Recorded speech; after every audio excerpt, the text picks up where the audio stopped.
What is up, RotoGrinders? 2 hours of non-stop MLB DFS conversation, taking you all the way up the lock, all the way up the first pitch, 7:10 on the East Coast. We yield a crunch time coming in at about 6:10, 6:15. Chief Meteorologist Kevin Roth. We'll go ahead and drop that weather report for y'all. The back half of that Chicago-Milwaukee doubleheader could potentially be dicey. We'll see what Roth has to say. I know they're finishing up game one right now as we speak. I think they're in the ninth. And Milwaukee is up 7-0. That game just finished. 7-0. Shout out to the Brewers, who, of course, keep on winning. You got Erik Beimfohr coming in as well. Dave Potts, Cheeseisgood, myself, and Head Chopper. We got you here for the first hour and change. Happy Movie Monday, Chop. Happy Monday. How are things? All right, dude. You just got me thinking now. No way Milwaukee can win game two, right? It's like, it's got to be a Cubs, got to be a lock. It's just at some point the law of averages start to kick in. I mean, that feels like an all-in. That feels like an all-in, Dean. Well, the Brewers ran off, 13 in a row or something like that? Was that their streak? That is, they keep winning, defying all logic and reason. Good for them. That, but also one of the tougher things to do when you get two competitive teams is to sweep the doubleheader, because the first team that wins kind of laxes a little bit mentally. So I don't know, man. Let me look at the odds. Do you believe that, or is that just anecdotal? Like, there's no way to quantify that. You can't quantify, but it's you got to think it's true. But I don't have a line for it just yet, so I don't know what it's going to be. One thing of note, by the way, in that game, Horton, the pitcher for the Cubs, he had a blister, so he came out in the third. 4 players for Chicago in the bullpen worked hard. Well, Little and Holloway each won 2 innings. Rogers threw an inning. Pomeranz threw an inning. And going into that game, they had somebody that threw three straight games. 4 of his last 5 in Kittredge. I'm assuming he's not available today for Chicago. Again, he pitched on Wednesday, not Thursday, but Friday, Saturday, Sunday. I didn't see anything as far as him being available or not. I just think that they need some length out of their starter, because I'm not necessarily saying I'm endorsing the starter. Yeah. Well, I mean, Milwaukee burned through Peralta in game 1, but so I think the starting pitching is pretty, but just a little peek inside the curtain. The Cubs, since the All-Star break, it's small samples, little stuff, but there's a lot of people changed hands in the bullpens in the All-Star break, and I mean not the trade deadline. Since the trade deadline, Chicago does possess Chop's number 4 ranked bullpen, so they got that going for them at least. And it doesn't sound like they burned the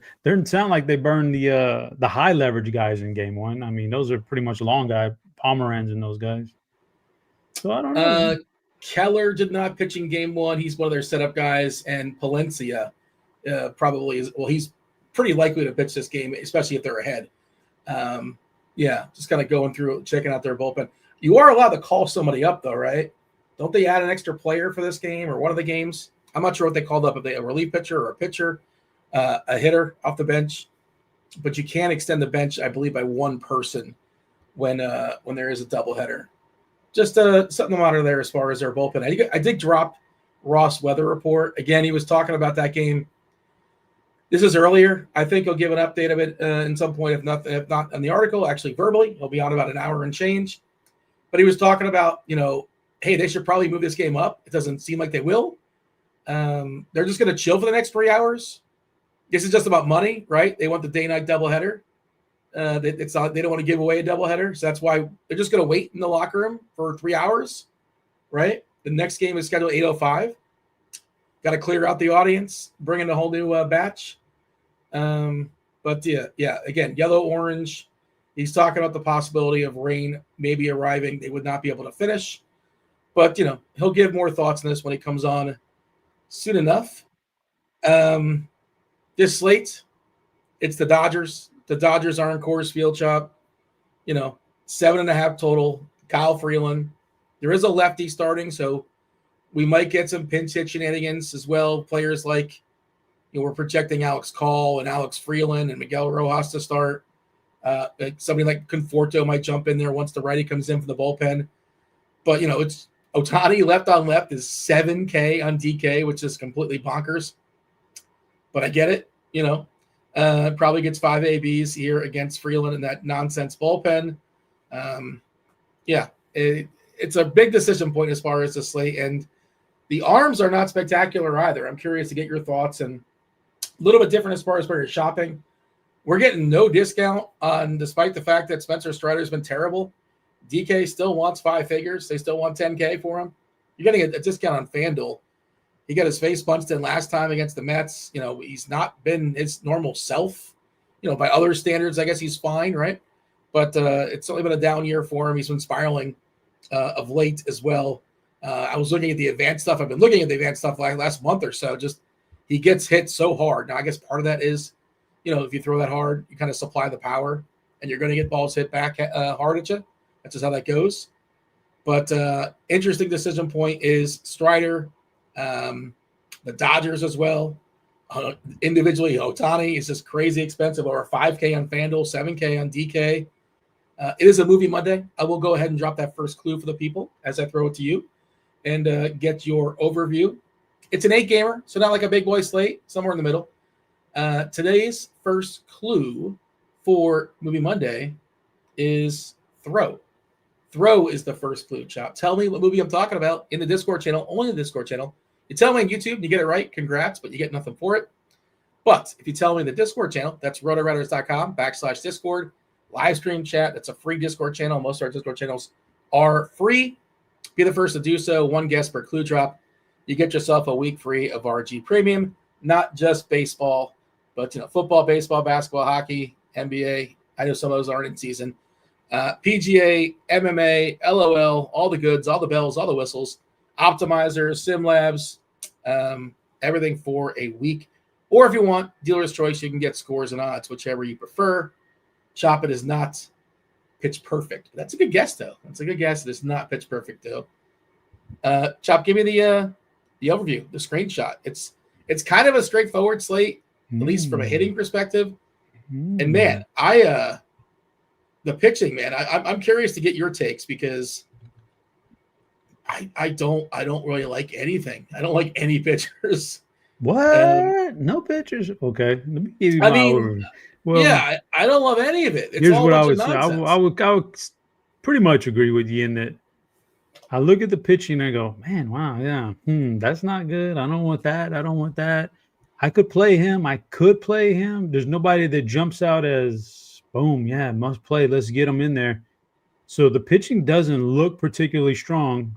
But here's the weirdness of it, Dean. I looked at my tiers today, and lo and behold, like the most populated category is tier 4, where you're not supposed to like that team that much. So Yeah. boom, where's the good hitting at then if I don't like the pitching? So the whole slate is meh, I think. Yeah, I think it's a whole slate of meh. It's a weird slate, but maybe that'll be good. Break up the, because whatever's been happening in the last few days hasn't been particularly good for me personally. I haven't done very well, so maybe this will break it up and make some tougher decisions for some people. So I don't mind. Yeah, the hitting is pretty straightforward with the Dodgers. I'm not fading the Dodgers. Most of my stuff I'm playing tonight is smaller field, single entry anyway, so it doesn't matter. I can be chalky, and I'll be chalky with the Dodgers. And the pitching is so all over the place. That's how you get different. What? Yeah, I could take 2 pitchers here tonight that are off the radar and play all the chalk you want with the Dodgers and still be different. So, I think I'm good with being chalky at hitter and looking at the pitcher and trying to find a different route there. I'm looking at the pitching right now, Chop, and on DK, you got a roster 2. Currently, our projections are the most popular pitcher is Nasty Nestor Cortez. He's got the rainbow, meaning probably yourself as well, like Kirkwood, Dave Potts, Boggs Light, Beimfohr. You tag players on lineup HQ, and I just, he's been so bad. I know it's small sample stuff, but it's just not been good for Nestor. taking on a San Fran team that's not not scary. They're without Matt Chapman, one of their better bats, but it just sort of feels like he's pitching against himself. I don't like him, but he's so cheap. He's so cheap. I don't want to play him, but I might end up playing him. But that's kind of like my assessment of most of these pitchers. And at least he's cheap. And I'd rather play somebody who's cheap I don't like as opposed to somebody who's expensive that I don't like. TJ in chat. What's up, TJ? He says, has Nestor been that bad? Well, again, this is just 17 innings, but he's got a homer per 9 of over 3, which would be, the biggest number in the league by far. The walks at almost 14%. Elite fly ball, a ton of fly balls too. So he's not throwing strikes. He's giving up a ton of fly balls. The Ks haven't been good at 21.5%. ERA almost at 6. It's 5.71. Again, this is like small sample stuff, but in a small sample, it's inarguable. He's been terrible. He's been terrible.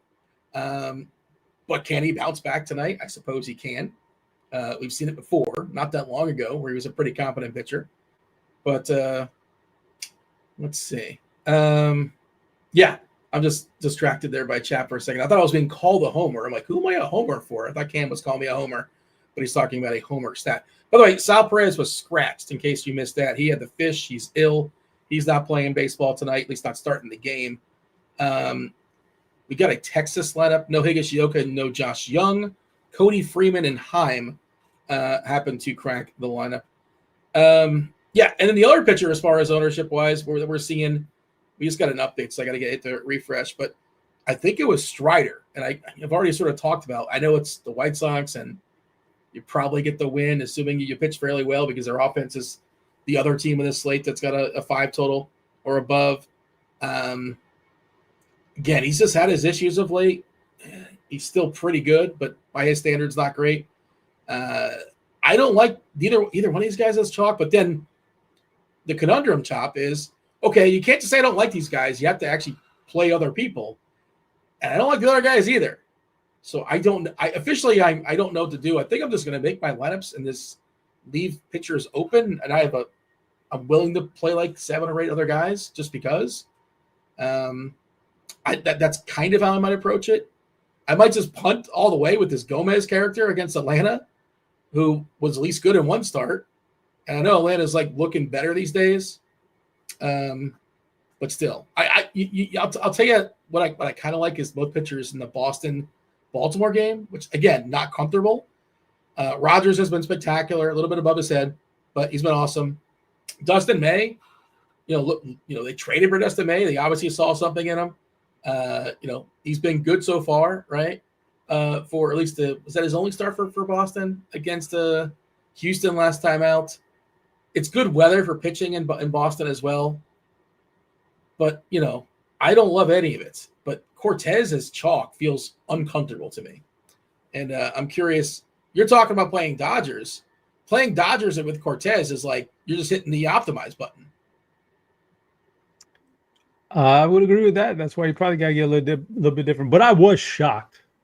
When I say sometimes you look at some stuff and it kind of floors you. Like, I didn't see that. That must have crept up on us somehow this year.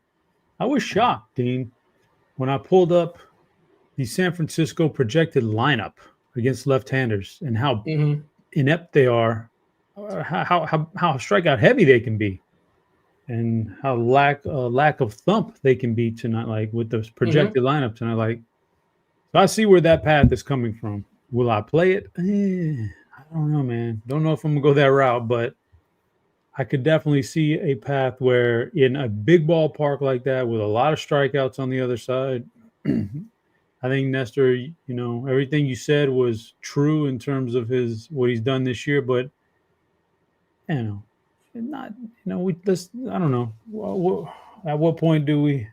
So you can you can bend and twist stats any way you want to. I've said this before to fit your narrative, and so we take away the New York Yankees start on the road, for Cortez, where, and no revenge. It hasn't been bad, it hasn't been that bad. Like if we remove that start, it's been fairly good. So I don't know, Dean, but the chalkiness is pretty bad. So I don't know, man. I haven't built the lineup. We'll see how it plays out. But you are asking for trouble if you go Cortez and Yankees. So I mean, Cortez and Dodgers in Coors Field.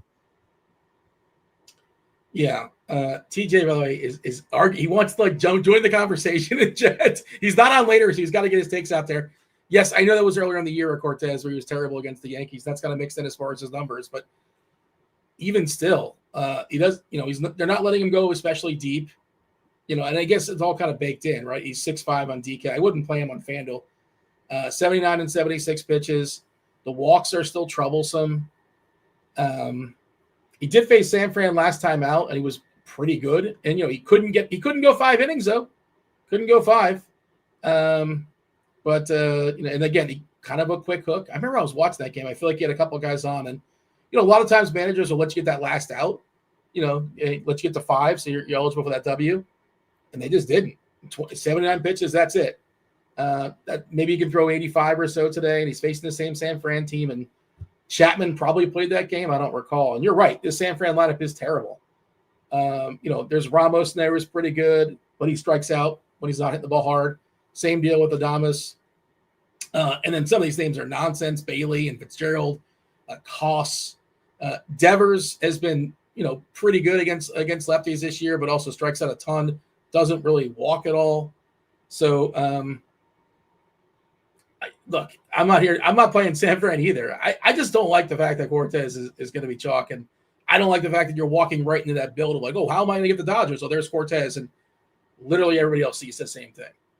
And I'm trying to, and you're talking about playing single entry stuff or like smaller field stuff. That's where stuff like that gets condensed. So whatever we have projected for Cortez, 30%, that's large field. It's going to be even higher in those kind of fields. And the Dodgers are going to be more popular in those kind of fields. So I don't really, I'm trying to avoid that. And, if I'm going to lose, as Dave says, Cheese says, like, you're supposed to lose, right? You're supposed to lose. You're probably going to lose anyway. That's just how the way it's set up, right? Nah. That's how it's set up. No confidence. You guys have no confidence in yourselves. Well, but the math says, there's a reason why. So you might as well try something a little bit different sometimes. And I'm trying to. But I understand why. I also understand why Nestor is projecting how he's projecting. And the other part of it is, it's like, okay, if not him, then who? Strider. Yamamoto, you got to kind of pay for. You're not really getting a discount. He's in Coors. Trevor Rogers has been very good. He's very expensive on FanDuel. Pretty good price on DK at $9K. And then some pitchers like Zach Allen, another guy who's been more disappointing than not this season, but sure, he could be fine. Gavin Williams is certainly up and down. Waka just like never is going to win a slate for you, but he probably doesn't lose it, right? Just, I'm asking you, Robbie Ray, we haven't really seen that upside of late either. So what are we doing? What are we doing here as far as pitchers? Yeah, I don't know. Doing something, playing 2 of them on DraftKings and 1 on FanDuel. Strider, expensive. It's a good matchup. I could definitely on a slate like this, I could definitely see playing Strider. That's fine. Robbie Ray is the sneaky one because nobody wants to play him against San Diego, and he hasn't been particularly hot lately like he was earlier in the year. So people are going, gravitating to away from him because of that. So he's there. My favorite up here is Yamamoto, period. I don't care about Coors Field. I said it in the survey. Not really worried about it. It's just not the same effect anymore with this weakish Colorado lineup, even though they've been better since they started giving some younger guys a crack and that kind of stuff. But still, I like Yamamoto the most. I don't know what the ownership's going to be. Maybe Coors Field drives people away a little bit, but I definitely like that angle of it. And so if you can get him in there with those Dodger stacks, that'd be a very interesting build because I don't think that'll be very popular. I think that'll be kind of different. So you mentioned Trevor Rogers. Yeah, I'm not really looking to take on Boston in Boston these days. That's a pretty good home lineup. Like they're pretty solid home lineup. I don't like that. Although you're right, Trevor Rogers has been much better lately. So, give him credit for that. But, Yamamoto is the one guy for me up there. And then we get into a bunch of guys that in that mid range, I don't particularly have any interest in, man. I typically don't go for Michael Wacha. I usually don't go for Brady Singer. He had his nice little like path there where he was doing really well for a while. I think he got blown up the last game though.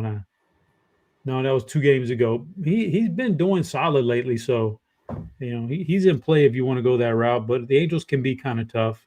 I don't like There's Gavin. power and there's strikeouts, so he's like he can get there. You get the right outcome. I think you said Gavin. I think you hit Gavin Williams. He's inconsistent. He can be really good, but he can be pretty mundane too. So Arizona lineup has no Tyler Locklear, nothing else special. So pretty solid lineup for Arizona, which is kind of interesting because they're a pretty good home hitting team. After Yamamoto, really for me, Strider a little bit, but Yamamoto the most. Then it's about saving some salary after that. And you mentioned the guys. Cortez is out there. That's fine. Dustin May is out there. I don't mind Dustin May a little bit. Why not? Boston at home here. Dustin May hasn't been terrible with Boston, and Baltimore getting them away from their home ballpark is typically a recipe for success against them. And then so you got that, and then these other guys. No, I'm not playing. You mentioned Gomez. I don't. No, thank you, man. But I mean, if you want Dodgers, that's one of the ways to get it.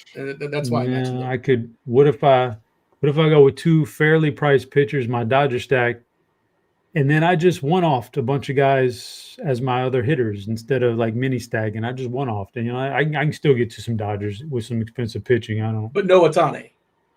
Oh, I don't want him anyway. Like that's $7K for a lefty. Like he'll probably hit a home run, but what is a home run's not going to hurt you at $7K. 2 might.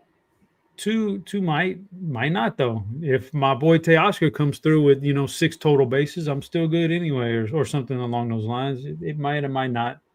I don't want him anyway, man. But to each their own.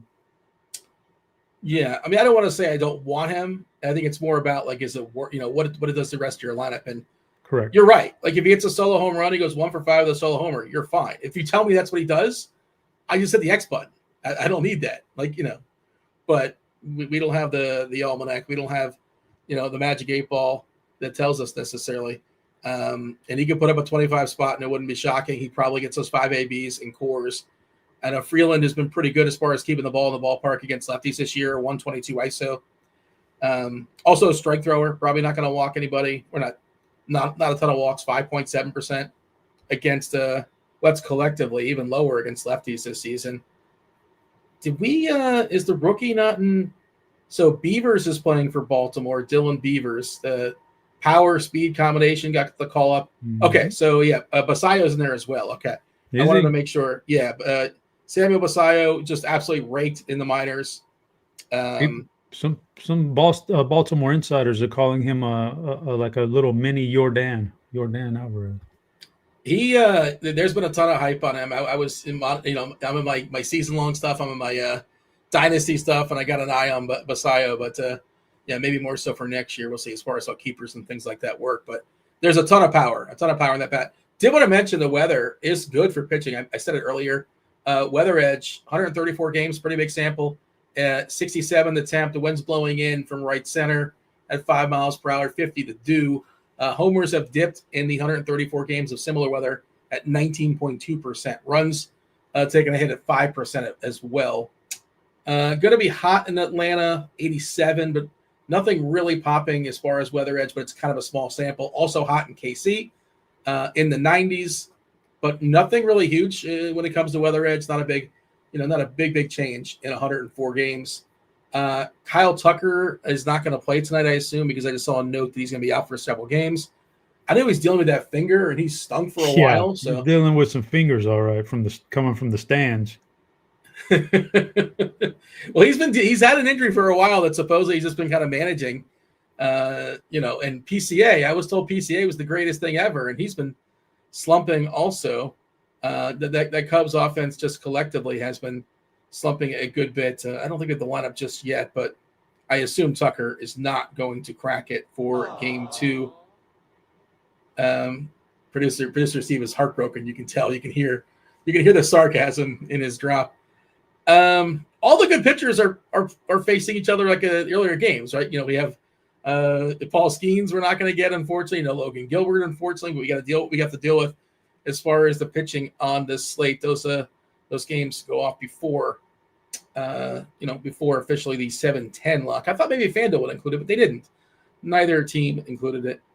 And you mentioned Yamamoto. The other thing I kind of like about it, he's a ground ball guy. So the thing about Coors is it not necessarily is going to affect him as much because, if you're hitting the ball on the ground, who cares about the ballpark as much as far as homers? And he's been pretty good as far as keeping the ball in the park this season. 0.78 homers per 9. The walks can teeter sometimes, 8.6%. Not great. I wish it was a little bit lower. But I do agree. Yamamoto is my favorite pitcher if I had all the salary in the world. Clue number 2. Clue number 2 for the people. We'll go ahead and drop that for today's Movie Monday. I saw you signaling over there, Chop. I thought that's what that was. The second clue will be clock. Clock. Throw and clock. In the chat, I'm seeing some guesses here in Discord. Remember the Titans, any given Sunday. Cool Hand Luke. Bridesmaids. It's not Fever Pitch. It's a good guess, though. Or The Program. Or Castaway. A lot of guesses coming in here as far as the Discord. Or Dodgeball, A True Underdog Story. Sequel coming out soon for that, I believe. I think it's in production currently. Did you see they announced a sequel for Air Bud? That's what we need, another Air Bud. Yeah. I'm guessing it's not going to be the same dog. I don't know. I didn't get that confirmed. I'm assuming it's a new dog. I would imagine so, at least. It's been a while since they made the original. Are you excited about that, Chop? I saw you looked a big Air Bud guy. I didn't see the first one, so no, I have no interest in no Air Bud. He's a multi-sport athlete. Unless if Denzel's in it, I'll probably watch it. Denzel ain't doing no Air Bud movie. If he is, that's why I'm saying. If he is, I'd watch it. A new Denzel Spike Lee movie comes out next month, so I'm in on that. I heard it wasn't that good, but I mean, I'll definitely watch it. I'm not. They've done 5 or 6 together or something like that, so usually they're pretty good. All right. Anything coming in here as far as the guesses? Not just yet. More guesses. And once again, for the 100th time in a row, it is not Leprechaun in the Hood. Jay Brunton, he insists one of these times it's going to be Leprechaun in the Hood. Maybe it will be, but not today. Anything else you want to say as far as pitchers, Chop? I really wish we could stress, I really wish I had a good take as far as pitching today. I just don't have a take. I'm trying to get away from Nestor Cortez. He'll probably be fine. And like you said, in part because that Giants lineup is terrible. And the samples are different and the players are different. We know the season, this Baltimore team has been pretty terrible versus lefties. So that's one reason why I'm in on May. And of course, the weather is a little bit better as far as pitching in Boston today. But typically I would not want to pick on these guys so much, but he's cheap enough. And I just don't really love the other arms so much. So I can see myself having May in my my featured lineup for the night. Did you give your official take on Strider?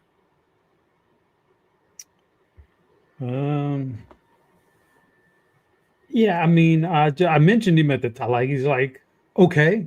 I'm not, jumping through hoops. You said you don't have a lot of room for Yamamoto salary wise. Well, then you don't have any room for Strider salary wise.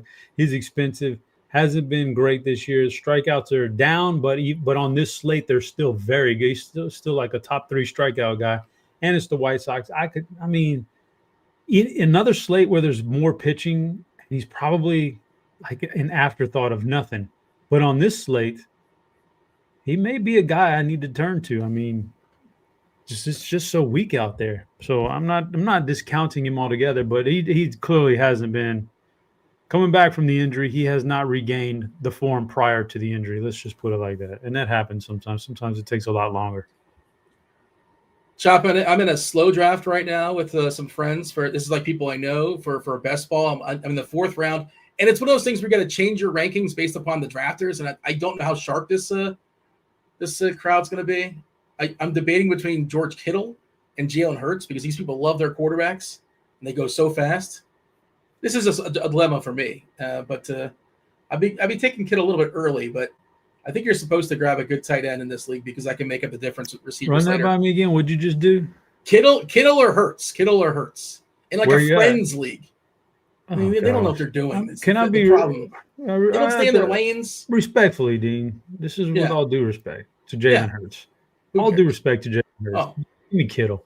I think you want a good tight end. You got to have a good tight end this year. Get you a good tight end, and there's plenty of quarterbacks out there. So I'd go Kittle. And the receivers for San Fran kind of a mess. How early? But how early did Brock Bowers go? Because that's the guy right there. He went in the middle of the first round. Yeah, that's when he goes. And McBride went in the end of the first. No, I'm sorry, the middle of the second round. Okay. As did McBride. Bowers is the man. Bowers is he's the guy. Yeah, I saw he was. I was looking at some notes, and he wasn't playing as much as people anticipated in the last preseason. I don't think that matters, but yeah, there's certain Mayor is still a thing, maybe to some degree. Let's pump the brakes on all that. Yeah, you never really know what means anything in preseason, but you can kind of like, you never know what coaches are actually trying to do. But all right, Chop, I'm going to go with you. This is going to pair nicely with my CMC. I got McCaffrey in the first round, so perfect for you. There you go. We'll take Kittle. And if he gets hurt, it's your fault. All right. You know what? I could have just went ahead and used Fantasy Labs. I asked you a question here, live on the show, Chop, but Fantasy Labs could help me out as well because they're your home for season-long fantasy football as well as best ball content. Get access to rankings, projections, articles, and more from award-winning experts. You got Sean Corner, that's Oddsmaker on Twitter, Chris Raybon. Fantasy Labs, they now have an app. It allows you to get real-time rankings, draft cheat sheets, as well as lineup advice on the go. And I have a nice little promo code for you, Chopper. Get the bust out the pen. It is RG15. RG15 gets you $15 off Fantasy Labs content for season-long fantasy football, as well as best ball content. All right. Is there any other pitchers that are being thrown around? Any other thoughts in chat? Oh, no Will Smith for the Dodgers. That's interesting. Big Willie style. So Rush, how cheap is Rushing? Was he like 3 something or is he 4 something? Is he maybe popular all of a sudden? Let's see. He's 3-4. Yeah, in the 9 hole. Buddy Kennedy also. Buddy Kennedy is batting 8th for the Dodgers. So there's some pinch hit stuff in this game. I would just say you got Freeland starting, and then you got the lefties on the bench. I know Will Smith's not a lefty, but they will pull Rushing in a spot that matters, just because Will Smith's like a distinctly better hitter. I've seen that several times this year. Ohtani, Betts, Teoscar, Freeman, Pages, Call, Rojas, Kennedy, Rushing. I'll tell you that Rojas, Kennedy, Rushing are all pinch hit threats in my book. And I'm not sure how much Call is like going to stick around. I admittedly have not noticed how much he's been pitch hit for, if at all, this season. But, and Rojas, good defender, right? No bat, obviously. Okay. Your thoughts on that lineup, Chop? There, Buddy Kennedy. He's cheap. Rojas, of course, is cheap. Calls. Yeah, he sticks around. 4-1's fine. And then Rushing is 3-4. Does this change things for you? Did you have a lineup with Will Smith in it? I didn't have a lineup yet at all, but typically I don't spend up at catcher like that anyway. So that doesn't really bother me too much. But just in general, I think the main culprits are still there that I was eyeballing anyhow. So I wasn't going to do no Alec Freeland, I don't think, anyhow. Mm-hmm. And I'm probably not touching the bottom of that order anyway. So that doesn't really change too much for me. There's one lineup, man. I don't have to worry about too much of that with one lineup. I can just play the best plays, Dean, just the best plays. And I got that the Fantasy Labs app. Yeah. On my phone, not on my phone, but on my iPad. And I do pull it up every once in a while and see what Corner and Raybon are ranking. I pull it up, man, to see, because I got my home league too coming up in about a week and a half. So, I got to be prepared for that. These guys are smoking me lately, man. I don't know what the hell's going on, dude. These guys are all like subscribed to ETR or something, man. They got good in the last couple of years. I used to dominate. You got to step your game up, Chop. So I've been looking at their rankings to see where I can get an edge. But the big thing in our league, Dean, is it's 6 points per passing touchdown. So you have to account for that. You got to account for that. That hurts because for sure. One of his benefits is running the ball in. Yeah. Okay. That's the thing is guys. It's like Burrow. I'm used to like laying back for quarterbacks. I don't want to take one early. And these guys jump on quarterbacks early, and then the 6 points comes back and gets me. I got to change my strategy this year. Yeah. Bump up Joe Burrow is my first thought. Yeah. Okay.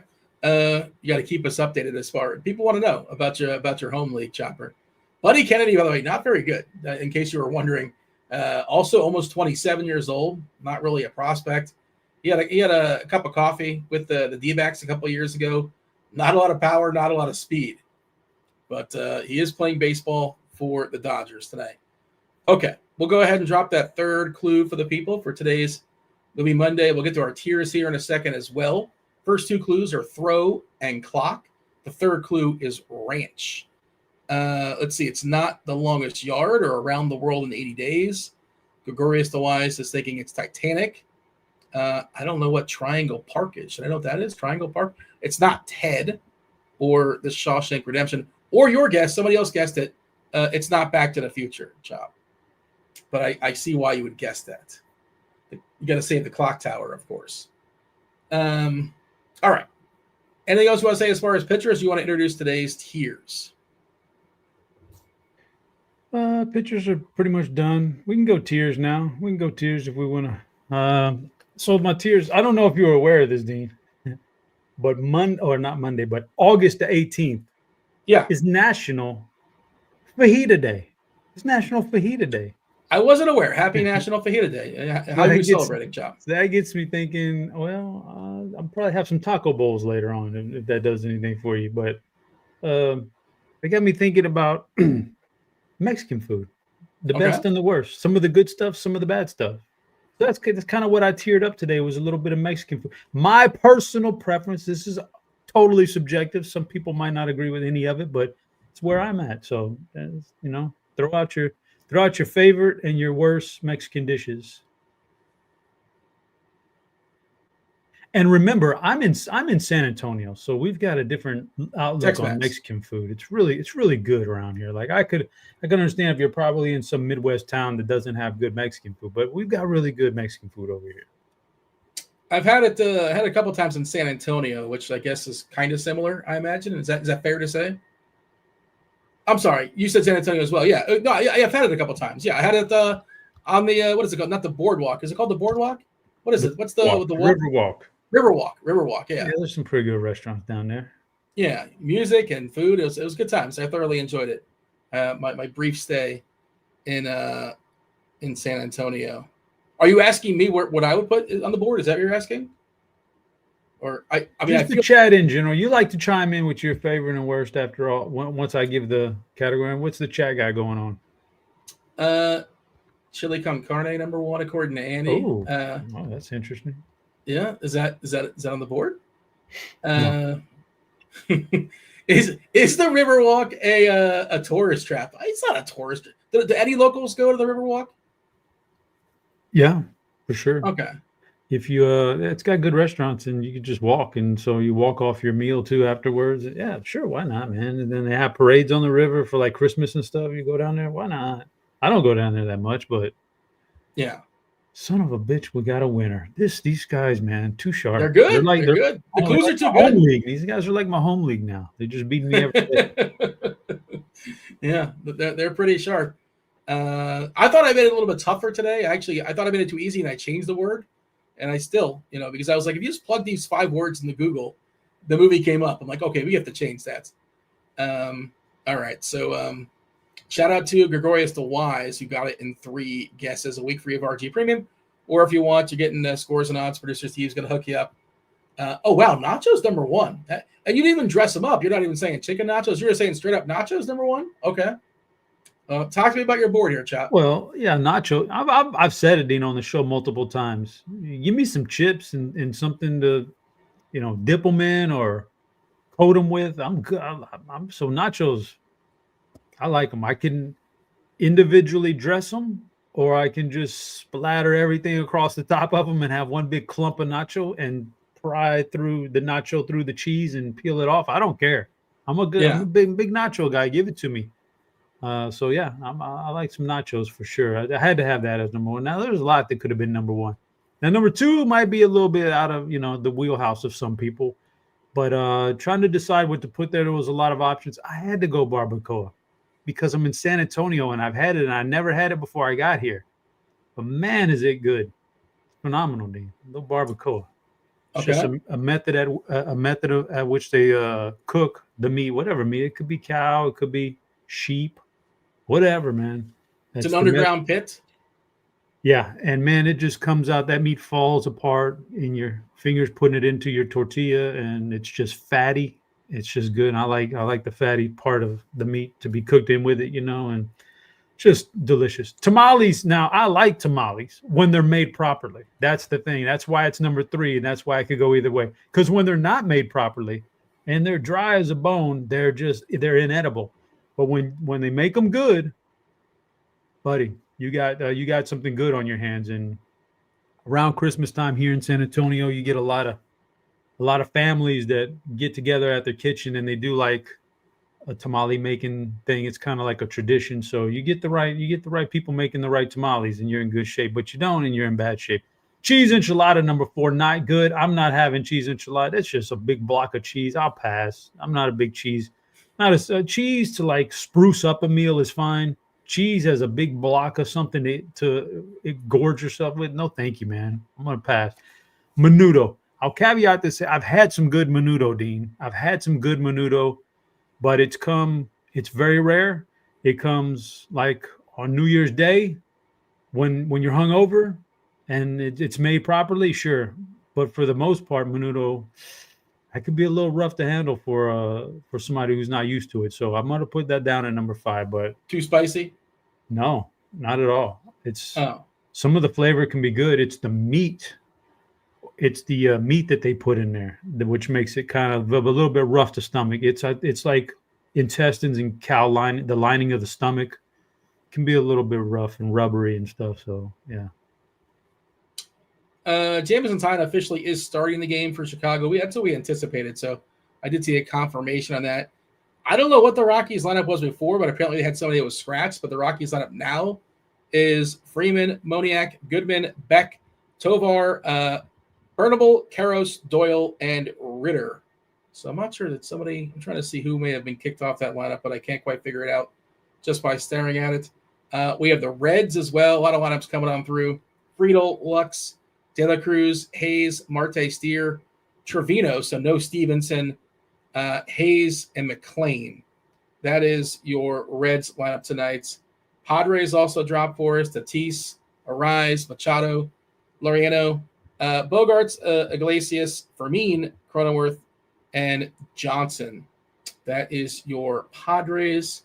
So what are we waiting for? I guess you're waiting for Giants, which we already know. We kind of assume is going to kind of stink.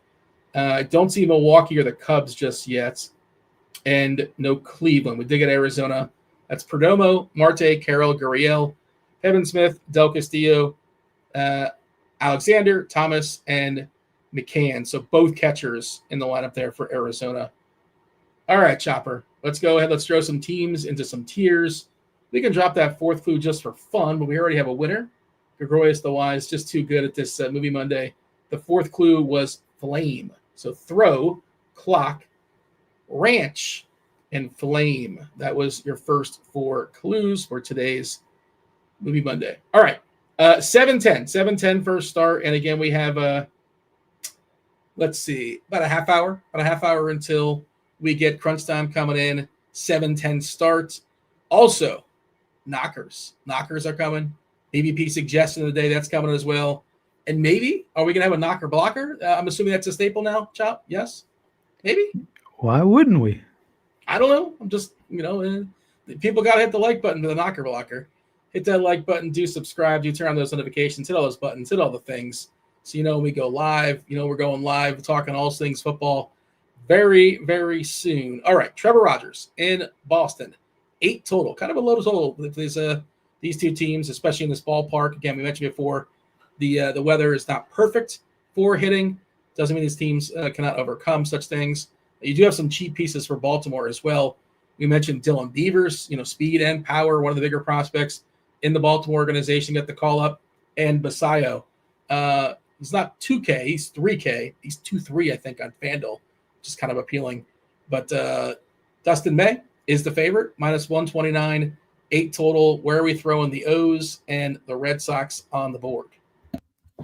Not particularly high, that's for sure. These pitchers are all right. They're not bad. These team totals are low. Everything checks out for a decent pitching performance. So Baltimore, I'll go tier 3 because, I like some of the pieces there. Boston against Trevor Rogers at home, I'm still going to go tier 4. Even though at home they're pretty decent. Trevor Rogers been solid, rebounded, changed some things.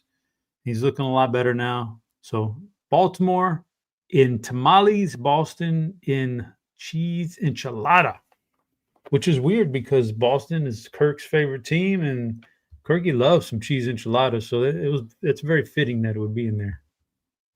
Do you know that for a fact? Or you're just kind of making an assumption. He's a big fan of the cheese enchilada. Big cheese guy. He's a big cheese guy. Yeah. Well, I mean, okay. Maybe he's just like he likes mozzarella sticks. He likes all the cheeses. He likes Dave Potts. He likes mozzarella sticks. He likes cheese enchiladas. Big cheese guy. Fair enough. White Sox are in Atlanta, 9 total. Atlanta has a 5-3-4 total. I think that's the second biggest on the board. Profar, Olsen, Acuna, Baldwin, Ozuna, Harris, Albies, Nacho Alvarez. Nacho. It's a sign, brother. I mean, but he's kind of terrible also. It's fine, though. He's kind of terrible. And then Allen, who's speaking of terrible, he's even worse at hitting. Where do I throw the Braves and the White Sox? White Sox are tier 5, whether you play Strider or not. I don't want to stack against him, that's kind of crazy. So that's a tier 5.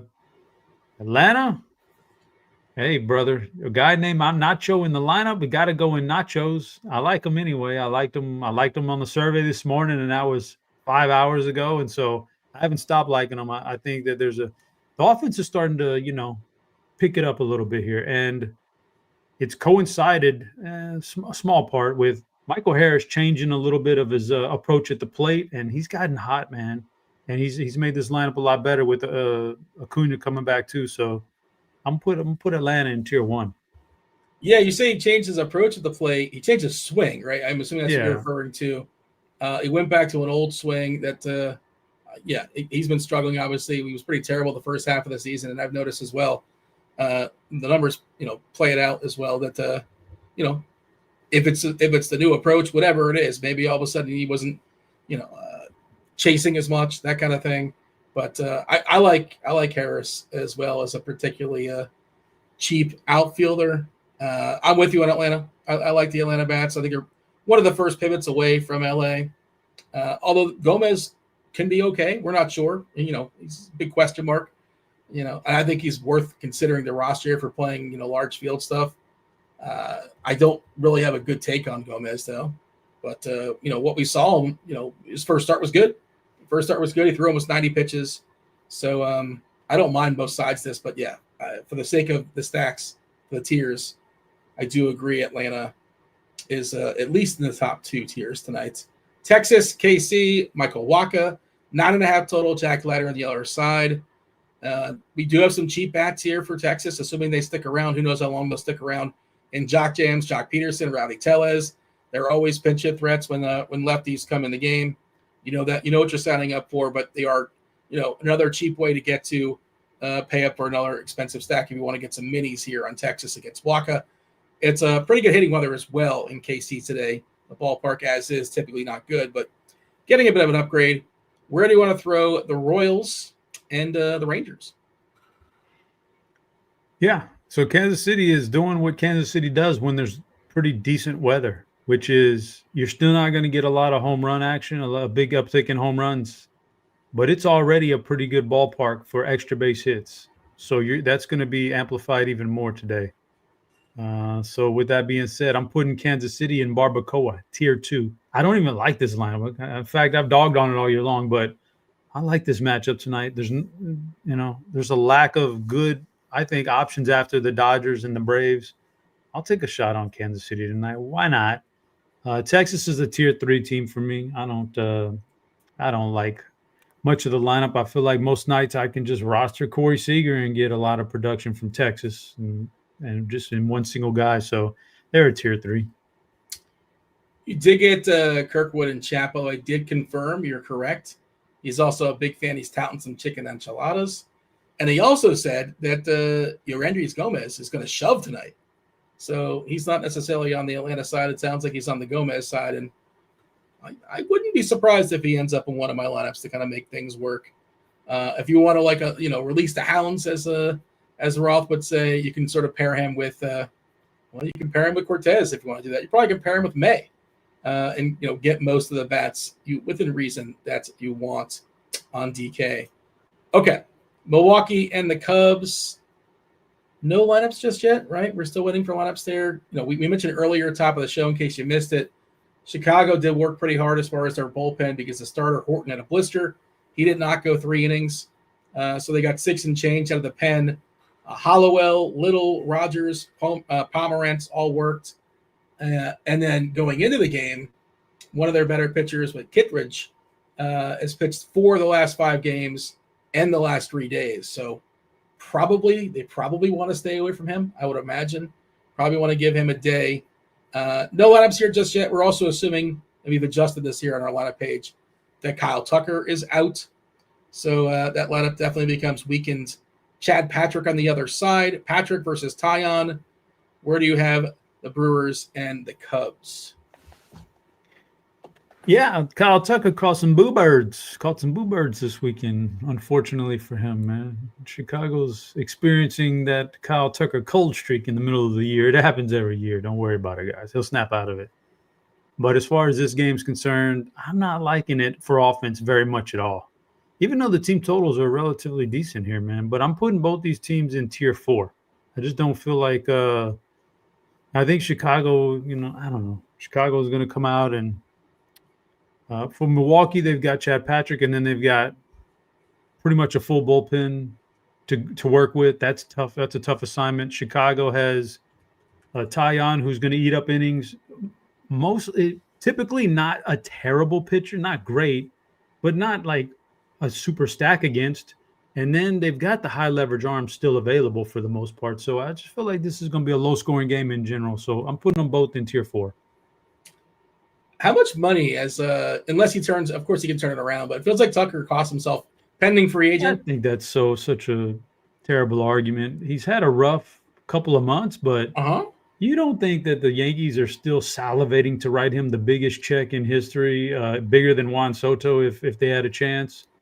Or if the Cubs and the Yankees or maybe the Dodgers, I don't think they could do it, but I don't think they will. But if they start getting into a bidding war, I don't think he costs himself he'll cost himself if that finger is hurt to where he has to have surgery and he won't even be ready for the start of next year. Then he'll cost himself money. But as far as just slumping, I think people are past thinking a 2-month sample is, these guys want to sign these. They want to throw out these big checks, these big money teams. So I don't think he costs himself anything. I mean, Tucker in Yankee Stadium just seems perfect, obviously, with that right field line. Yeah, he's 28. He probably can sign a 10-year deal. Like, is that what Soto got? 10, 11, 12 years, something like that? To walk. I think Soto's great, by the way. I know people are like, oh, he shouldn't be walking. It's like, walking is fine. It's okay. It's great, man. It's great. It's a hidden art form. It helps it's great in the playoffs when you get a guy like that. So I'm not worried about you get a guy like that for the playoffs, right? Like to put you over to the next level. I think that kind of approach at the plate is exceptional in the playoffs, but we'll see how it plays out. You're probably right. He's probably going to get like $500 million or something like that. And like a 10-year deal or something silly like that. It seems to be the new thing. Like just give these players like 9, 10, 11, 12 years, some of these guys sometimes. But all right. By the way, in the chat, Kirkwood is starting this rumor that I love Costco pizza. I don't know why he would say that, but What? What's I mean, wrong with pizza? He says it's a bad thing. no, but like it's pizza, so it's fine. It's got a certain baseline. It's not going to be bad, but as pizza goes, Costco pizza. I know it's really heavy. It's cheap. I'll give you that. It's fine, but it's not the place that if I'm craving pizza, I'm like, all right, let's fire up Costco. That's not where I would want to go. I'm not gonna lie, Costco pizza's pretty good when you're in there on a Friday night and it's almost you're checking out and you're like, okay, dinner time. What are we doing what's the plans for dinner? And they got the pizza. You just call it right there while you're in the line. They make it for you. You pick it up at the window. It's like $7 and it's a big ass pizza that feeds the family. It's not bad, Dean. It's not bad. See, man. You're adding all these qualifiers. It's not a bad pizza. Yeah. You have to actually be there. It's cheap. Nobody's getting down out of the car just to go into Costco and get a pizza. I wouldn't presume, right? Think so.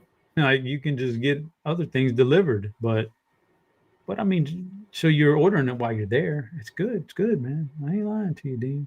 It's not bad. I like the Costco churros too. I ain't gonna lie.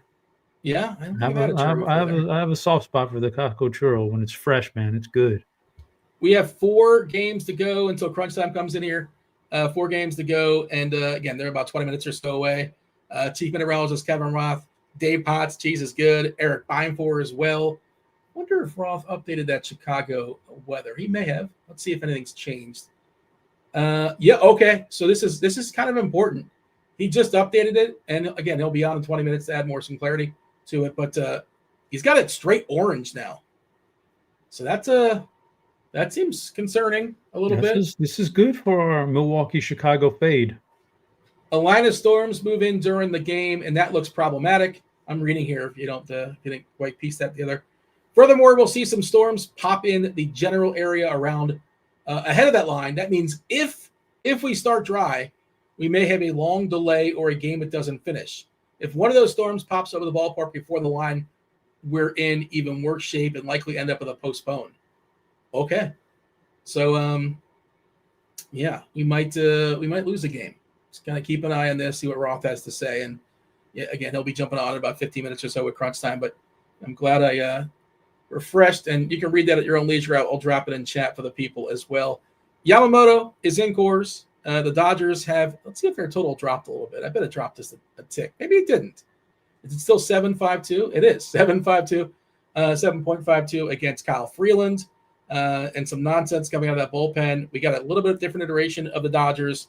No Will Smith, Ohtani, Betts, Teoscar, Freeman, Pajes, Call, Rojas, Buddy Kennedy, and Dalton rushing, taking on the Rockies. Yamamoto is a monster favorite, minus 311 against Colorado. Where do you want to put the Rockies and the Dodgers?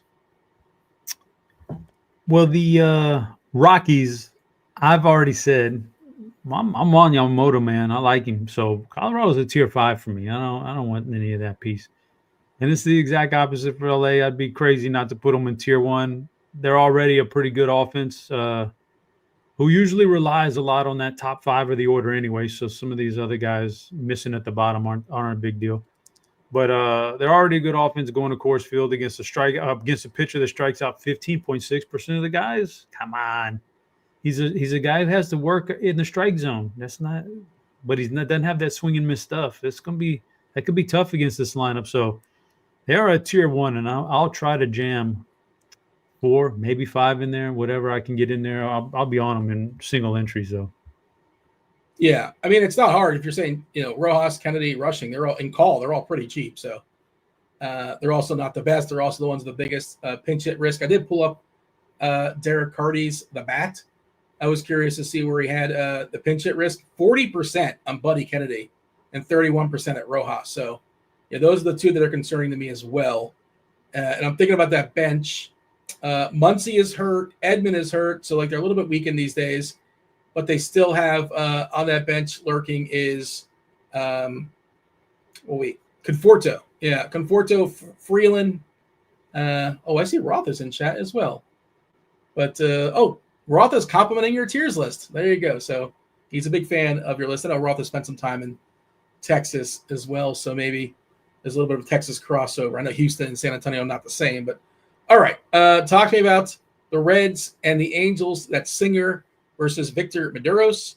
Kind of a coin toss there, Chop. 9.75. 9.5 is the team total. No, the collective total for both the Reds and the Angels. So one of the bigger totals on the board.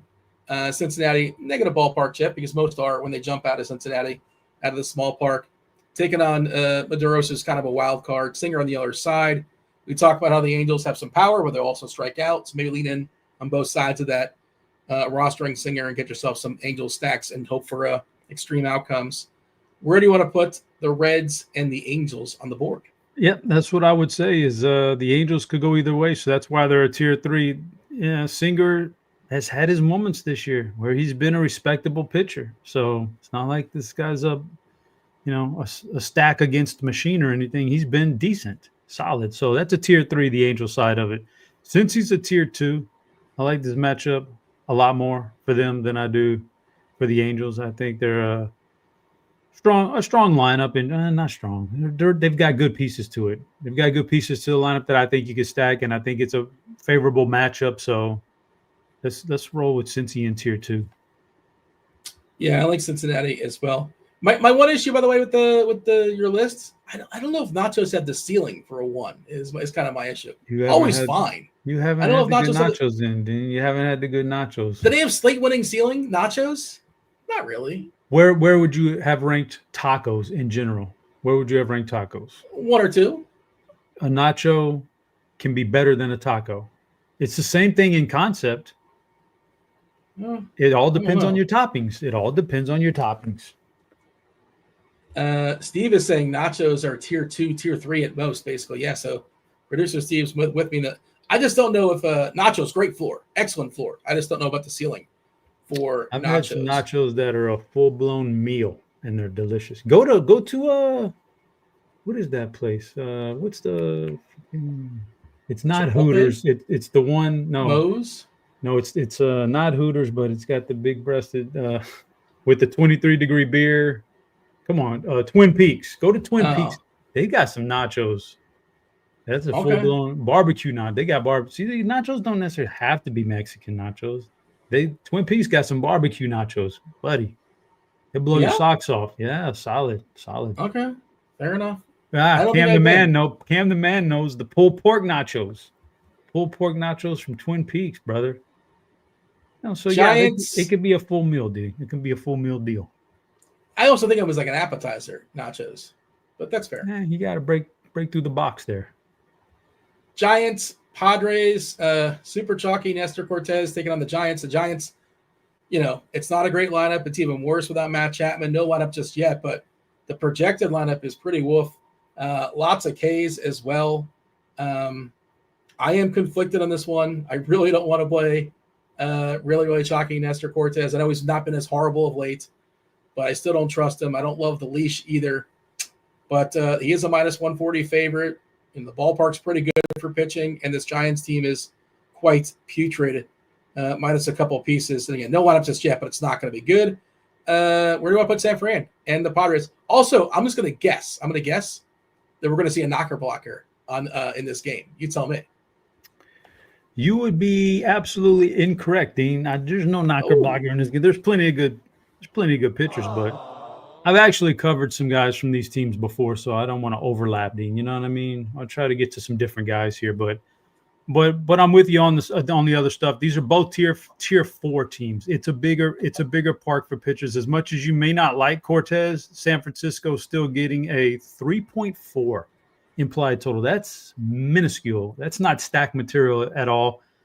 Since the trade deadline and judging all the talent out there in these bullpens, San Diego is the number 1 rated bullpen in the Chop knocker blocker rating. So number 1 rated bullpen in general. So you don't want to play around with that. On the flip side, although the San Francisco bullpen isn't as good, you got Robbie Ray. Robbie Ray, he can be bad sometimes, but he can also be he can get out there for 6 innings and, destroy your stack, make it obsolete. And it's a big park for him. So he has a little bit of help there. So yeah, this is both tier 4 teams. I don't have much interest in this offense. Yeah. And I talk about this all the time. I can't believe how bad Tatis is versus lefties. It's so weird. And it's not even this season. It stretches back to last season. I think Machado is awesome. I think he's a really interesting one-off on this slate, but it's mostly red here for this San Diego lineup against lefties. And there's some guys that are bad that might get kicked out of the game, like Bryce Johnson probably doesn't stick around once Ray is gone. I know he's cheap, but he's not good. And Arise, what do you want? 3 singles? Maybe a 3 singles out of Luis Arise. He's not going to get you a walk. He's not going to strike out. He'll put the ball in play and probably put it in the infield somewhere. Okay. Cleveland, Arizona is the last game. By the way, the last clue of Movie Monday is scrolling. It has been scrolling. It's on the board there. It's double. So it's throw, clock, ranch, flame, and double. We already have a winner. Shout out to Gregorius the Wise. I think he's already been juiced up there with the with RG Premium. But I know, Chop, you like to play it through, people on YouTube as well. But that is our 5 clues. We'll explain that momentarily. Cleveland, Arizona, Zach Gallen taking on Gavin Williams. 9 total. Slight favorite for Arizona. Where do you want to put the D-backs and the Guardians on the board? So we're going to go start off with the Cleveland side against Zach Gallen. I'm going to go tier 4. And this mainly stems from Cleveland just not being a very exciting offense outside of Jose Ramirez. It's just not it's kind of like the Seager thing here, man. If you just take Jose or you just take Seager, you're getting a big chunk of that offense anyway. I don't love stacking the rest of that garbage. Respectfully, to call them garbage, that might have been a bit too much, team. But on the flip side, Arizona against Gavin Williams, I'm begrudgingly going to put Arizona at 3. They could be lower here. Gavin Williams can be a pretty decent guy. But I'm going to put him at tier 3 for Arizona. And, yeah, my knocker blocker comes from the last game of the night here, Dean. I just really wanted to highlight this guy, even though, tier 3 is not a great tier. But Cade Smith for Cleveland, I just wanted people to be aware that, he kind of got overshadowed by Emmanuel Clase. And then Clase had his gambling stuff, and he's been out, and now Cade Smith kind of moved into a more prominent role. These two guys as a tandem with Jose Ramirez on offense is kind of one of the frustrating parts for this team. Those are very good players. That should have been a lockdown back half of your bullpen and an MVP caliber hitter. And instead, they're drifting away here into nothingness. But Cade Smith, 26-year-old right-hander, coming out of that Cleveland bullpen. He's your de facto closer now. 2 years, Dean, only 2 years in the big leagues. Both years, he's been exceptional. I mean, an absolute stud in the bullpen. So this isn't a flukish year like some guys. This is his future, is being a lockdown guy in the back of that bullpen. Against lefties, that's really what I wanted to highlight. 2.5 xFIP, 37% K rate against the lefties. So he's your lefty stopper. 96-mile-an-hour fastball, Dean. That's not blowing anybody off the charts, but it moves up and away to lefties. And they have a 150 batting average against it and only a 3% barrel rate. That's how he gets you out. The fastball, up and away. It's got good movement on it. So Cade Smith, let's highlight Cade, man. He deserves it. He's probably not gambling on the games either like Clase. Maybe. Well, time will tell. We'll see.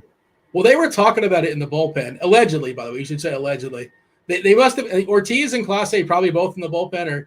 Or was Ortiz a starter or was he in the pen? I'm trying to think now.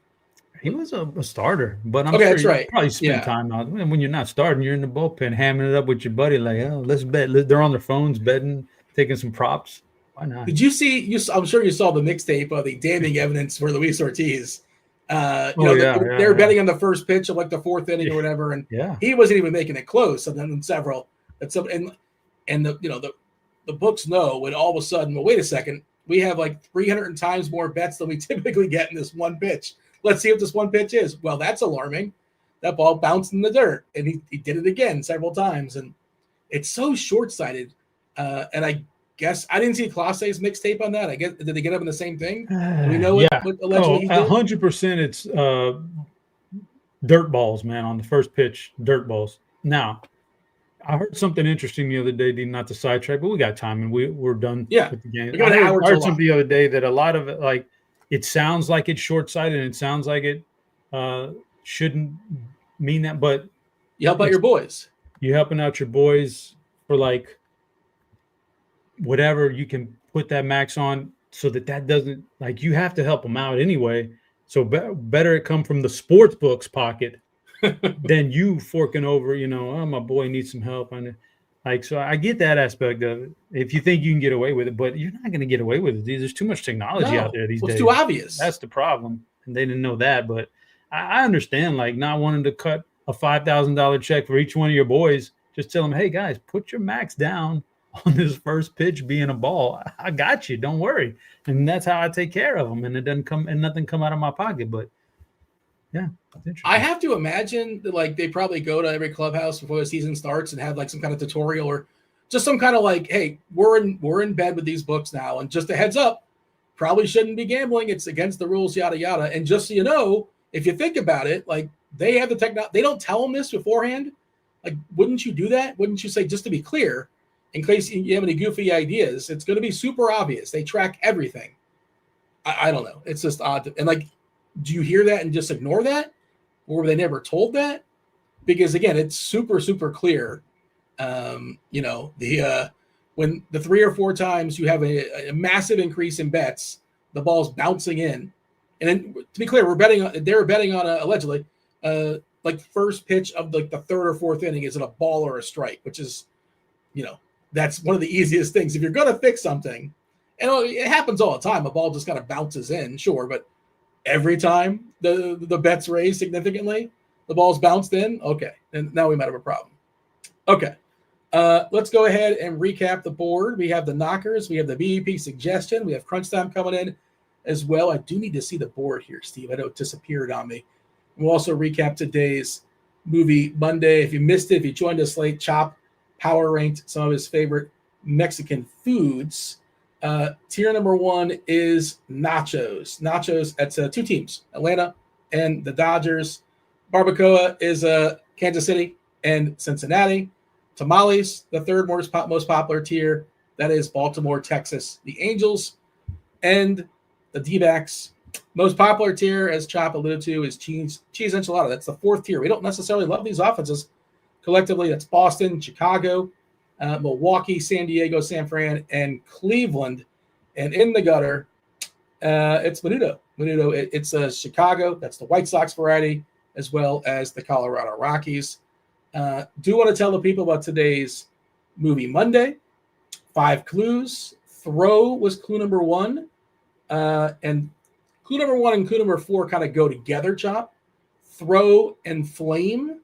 In the climax of this movie, without giving too much away, there is a flamethrower that it factors in pretty prominently in the scenario. Clue number 2 is clock. Clock is in reference to time. A clock tells time.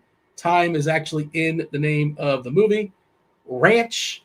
There's the famous Spawn Ranch. There's a hippie ranch in this movie. They're there for a while. By the way, the cast, they got like a lot of the cast in that ranch is like famous daughters of celebrities. Some of them kind of branched out and made it big, so good for them. And also the girl from what was the movie that won best movie? Amelia. I can't think of the name of it. Yeah. Madison was in that a small scene. The director actually saw her in this movie. She's like, oh, she's great. I'm gonna have her in my movie. Mikey Madison, and I can't think of the name of it for some reason. Flame, I said before, flame and throw and double, stunt doubles. This movie was about stunt doubles in some way. I should have said point, Chop. What if I pointed at you? There's producer Steve is showing the GIF. Leo DiCaprio, Brad Pitt, Quentin Tarantino. Great movie, Dean. Now, you mentioned earlier about Air Bud Part 2. Are you excited for Once Upon a Time in Hollywood sequel coming out? That's not happening. You're just making that up. No, it's going to be the adventures of, I've already said it, it's the adventures of Cliff Booth, the stuntman. Like, yeah, it's going to be another one. Tarantino's involved in this? I think I would imagine it's Tarantino. I haven't heard this. This is news to me. Initially, I had Booth and Cliff in my clues, and I'm like, well, people are just going to put that in a Google search, and they're going to get that pretty easily. TJ says it's happening. Okay, I'm excited. I did not know this. And Brad Pitt's involved too. You see, he played Cliff Booth. I'm in. I mean, Tarantino famously says he'll make 10 movies, and he's made 9. So supposedly, He only has one more. If he sticks to what he's been TJ's saying he's going to write it, but Fincher's directing it. Fincher. Oh, Fincher. Yeah. Oh, that's great too. Fincher's spectacular. Yeah. I'm excited. All right, Chop. I'm also excited about the knockers. Here we today's go. Knockers and today's BVP suggestion of the day.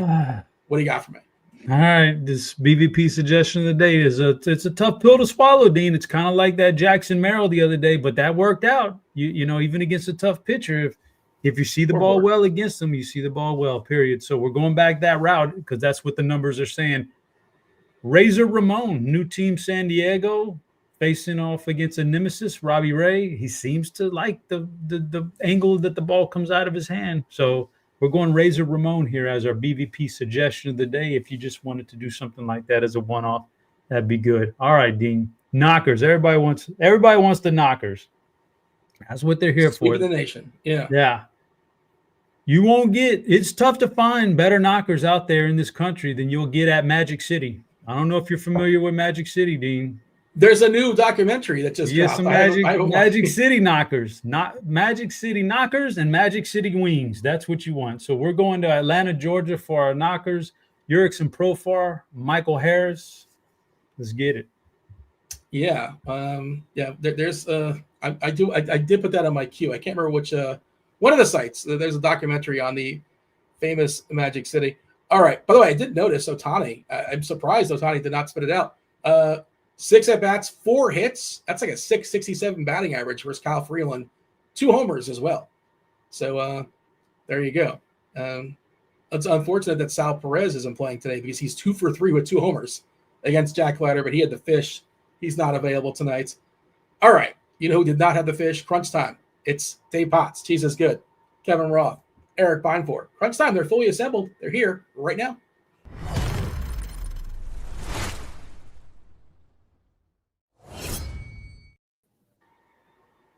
What's up, Ralph? Happy Monday. How are things? Yeah, pretty good. How are you? I'm doing all right. I saw you were complimenting Chop's. Oh, God, it was such a good list. There was so much right about that list, Chop. Like cheese enchiladas, you go to a restaurant, like, why would you order a cheese enchilada? You could get chicken in it. You could get beef in it. Why would you just get a cheese one? That's the wrong choice. And then that soup, it's like a workman's soup. It's not something that you want to go out and get, you know. That's that bottom tier. The list was freaking perfect. 10 out of 10. Best list that's ever been done. Wow, that's a hot take there, Rob. There you go. It's not hot. It's everybody knows. It's a fact. We got Erik and Cheese as well. Well, Cheese, famously not a fan of cheese. So I'm guessing you're not a fan of cheese enchiladas as well. Yeah, no, they could have gone several tiers lower if lower tiers existed. Oh, there you go. I see. Yeah, cheese enchilada is not good. There you go. Just noticing now Fact. that producer Steve throwing that up on the screen. Kevin, by the way, 7-10 start tonight. No way we're making challenge it. Accepted. No, 7-10. No. All right, we'll do it. All right, we'll make it. 8 games too. Only 8 games. 7-10, and maybe 7. I don't know. Maybe 7 games. You weren't very optimistic as far as your update was a downgrade down to straight orange. So the people want to get the update on that. Myself and Chop. Anything else, Chop, before you step aside and get out of here and let Roth do his thing? Nah, we're out of here. That was Chop. I was Dean. Do hit that like button. Do subscribe. Turn on notifications. But again, you got 50 minutes until first pitch. Kevin Roth's going to tell you what's going on in Chicago. Roth, take it away. Good stuff. As always, welcome to it, ladies and gents. You know the drill. It's crunch time. It's 2 of the sharpest minds in the biz. Dave Potts, Cheese is good in the house. What up, Cheese? Not too much. I don't love when we get just a wonky old Dodgers lineup like right as I'm getting ready to go on the show. I have no idea who's in any of my lineups right now. I'm just going to leave Will Smith in there for the pinch hit grand slam. Probably the way to go, honestly. Not exactly what you were looking for. How do you feel about the rest of the slate? It's a super weird slate. I feel okay about it. I hate the slates where I love the cheap pitching and then there's only one like expensive offense to fade that like I feel like I have the money, but there's nothing to spend it on other than the chalk that you want to get away from. Right. So it's kind of weird. And you don't really want to spend that offense. Everyone's playing the cheap pitchers. Yeah. But this one off, so like to be different is kind of weird. So it'd be a little better to be different with spending up a pitcher, but I don't really want to do that. So honestly, I have no idea who's in any of my lineups. I mean that. I know a couple of them, but we'll see what happens. Okay, we'll figure it out. I'll tell you that. We've got, as Dean mentioned, still 15 minutes until lock. We got Beimfohr in the house. Are you sick, or are you just breathing very heavily into the mic, Beimfohr? Probably just breathing heavily. I am a little. I got a little allergies going on here, so my nose is a little bit. I'm just gonna stay right here for the rest. Mike is right there of the show. I haven't been all day, but now that you say it, I am a little bit congested here. It's probably because I showed up and you're here, so that will make you nauseous. At least via that'll make all of a sudden I feel terrible. I don't know exactly. Understood. All right, well, let's talk about the weather here. There's really only one game that I think matters weather-wise. Nice, that was good work, producer Steve. And that's Chicago. And my honest thought is, at this point, just don't play it. And I realize it's a smaller slate, and I don't know if we want pitchers there, if we want hitters. I don't know what we want there, Cheese, but I don't know what's going to happen. And it seems a little bit crazy to play. I know it's going to storm, but I don't know if the game's going to play. I don't know if they're going to get an in-game delay. I don't know what the outcome of that game is going to be. And because of that, I don't think you guys should play it. Are you okay with that? I'm great with that. I mean, it was kind of a leftover. Nothing looks great anyway. Oh, nice. Like two good offenses, but two like kind of okay pitchers. And it's like, it's just a whole bunch of like, it has 6-4 with nothing that you need in DFS written all over it. Yeah. So I'm fine to fade it. Great. I feel like that's where I would be. Beimfohr, you feel okay just kind of ignoring it? Ooh. So I liked it maybe a little bit more. So I don't think it's the best game by any stretch. Like, it's not close, actually. But like what Cheese is saying is, you get into funky things when you actually start to build line. Like, it's easy to say, okay, well, I'll fade the Dodgers. And then, like you said, well, some of the best pitching options are like 8K and below on DraftKings. And so then you have all the money for the Dodgers, and there's not that many other places. To some of the places that I like are cheaper bats. That game did have some places you could spend up on offense. And Jameson Taillon this is his first start back from a pretty lengthy absence. I like kind of attacking that sometimes. Just, you never know, right? He was up and down in his rehab assignment, and to see if maybe he just doesn't have it. The Brewers have been white hot, so I was interested in that. And so now we got to get in the bag here for the next 45 minutes and find some other pivots, I guess. So here's what I'll say is, it is one of those situations where it's not as if I am at all certain that a postponement is coming, right? If you want to play this in a GPP and you want to put in 10% and know that you're just risking full zeros, I'm cool with that. It's not as if there's this line of rain that's never ending all night. It's just kind of waves of storms. So if you want to roll it in a GPP, I'm not going to call you crazy. I'm not going to stop you, but I would not put a whole lot of stock into it. I wouldn't have high exposure in that game. That's it. That's where I stand kind of on the whole weather spiel. So let's dive into the slate itself. We'll start with pitcher, and we'll start with Cheese for that breakdown. All right. So it's weird chalk, but it's good chalk. It's Nestor Cortez chalk. Like what is that? If we had told you a couple months ago, we have a slate with Spencer Strider and Yamamoto and Robbie Ray, and Nestor Cortez is your chalk, I don't know. You'd probably think that sounds funny. I do. Is he the guy who used to do the weird, like, rock the baby, hold the leg in the air thing? Is that him? He's got the stash, and do you have any idea what I'm talking about? I don't. Somebody will know. I hope it is, because I like him anyway. So you rattled. I shook thinking, Cheese. What are we doing? So back to the beginning when I said we got this cheap pitching. We have more cheap pitching we'll talk about. If you don't like the Dodgers, the first thought is, well, maybe you spend up for Strider, Yamamoto, maybe some Robbie Ray, maybe some Trevor Rogers. But I don't think that group is any better than Nestor Cortez, Dustin May, Brady Singer, maybe even like Zach Gallen. I even like Yoendris Gomez for cheaper. Let's start with Spencer Strider. I don't think he's just broken. I don't think he's done being a very good pitcher, but he certainly might not be there right now. Like, it's been a long time since he's been even okay.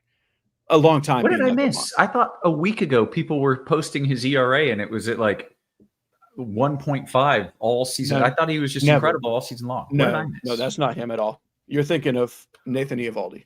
Mm-hmm. Spencer Strider was hurt most of the year, came back, had a couple good starts, and is right back falling off the cliff. Like, I'm thinking of Skeens. I'm an idiot. Okay, I'm Skeens. fine. Yeah, my bad. Strider wishes he was Paul Skeens. Yeah. So I do not at all think that Spencer Strider is just done and broken. He's going to have a couple more 12 strikeout games. It could be this time, I guess, but I just don't like him. Like, I think he's overpriced and still popular because projections will like him the best, and most people just play whatever the projections give him. So I don't like him. I think he's bad, semi-chalk. I don't like the matchup for Robbie Ray. Yamamoto is my favorite ace, even in cores. But even that, I don't feel like I just have to have Yamamoto. I will say that on FanDuel, I think Strider is a much more reasonable play, where he's like $1,000 cheaper than Yamamoto. But there, I would rather be just different and play unowned Brady Singer instead of Spencer Strider at essentially the same salary. And that sounds ridiculous to say you'll play Brady Singer basically the same salary as Spencer Strider. But this isn't really Spencer Strider. This is just some guy who may or may not be a decent pitcher. So on FanDuel, I have a little bit of Strider, but still he's like my fifth highest owned pitcher. I play more Brady Singer, more Yamamoto, and then more of the cheap stuff, which we'll get to. Okay. So back to the cheap stuff. Let's say you're with me that you don't like the expensive stuff. Nestor Cortez chalk is weird. And when I say chalk, I think in like high dollar single entry, like 70%. Oh, okay. Like, I don't even think people understand what chalk means. Like, our ownership is showing 33%. That might be in like the super large field. He might only be like 40%, but like small stuff, like mega chalk, really like 70%. I like him. I think it's a great play, but that's kind of silly too. I will tell you that I'm playing about 70% because I just think he's going to be fine. And I don't think any of these other cheap guys are going to bury you. I don't think this is a slate you lose because someone scores 40. But if you want to chase that, I think Dustin May and Brady Singer are probably my favorites. Gavin Williams and Zach Gallen are sort of the boom or bust. And then Michael Walk is sort of the boring, should always be fine guy in between them. But like Williams and Walk aren't really even cheap. So I don't particularly like them.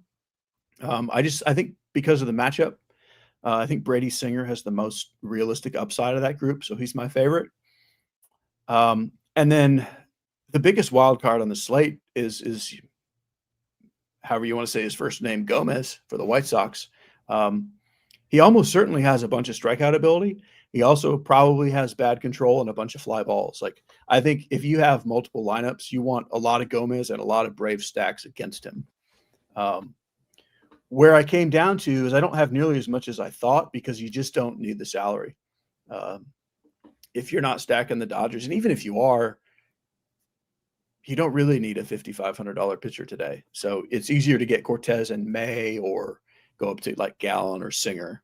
So I'm fine with Gomez, but we don't really need him. And he has a lot of downside. Most of these other mid-tier guys, like the thing with like Cortez and kind of Singer and probably even Zach Gallen, like they're not going to give you like a negative 20.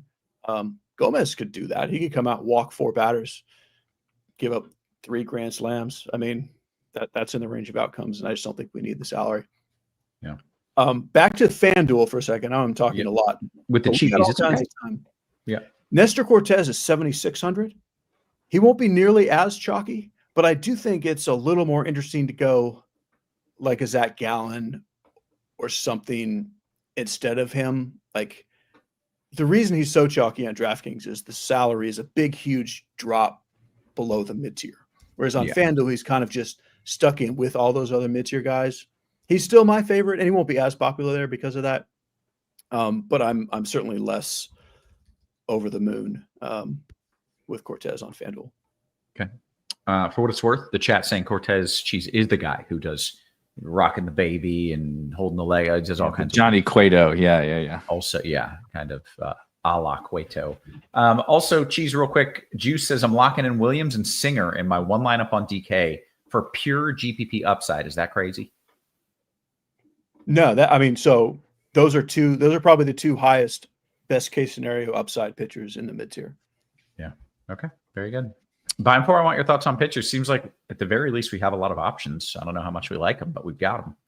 It's a lot of options that you don't really want to click any of them. That's why there's so many of them. And I like in a vacuum, that's not true. I think you would be comfortable clicking on a lot of these guys. Like in a vacuum, the problem is everything on this slate to me comes back down to like the context of the slate, not necessarily any individual play in a vacuum. The cheap pitchers are great. And I am a psychopath who loves to just like punt pitching and go get like nothing feels better than like jamming all, Ohtani and Acuna. And it's the only way I build. Yeah. It's absolutely the best. And on most slates, even if like one of the cheap pitchers is popular, another one isn't, and a lot of the times the single most expensive bats are not that popular. Like I've been playing now, it hasn't worked for quite a while, but like you could play like all the super expensive Cub stacks all year long, and they're not popular ever because they don't project better than Ohtani. They don't project better than Raleigh, et cetera, et cetera. So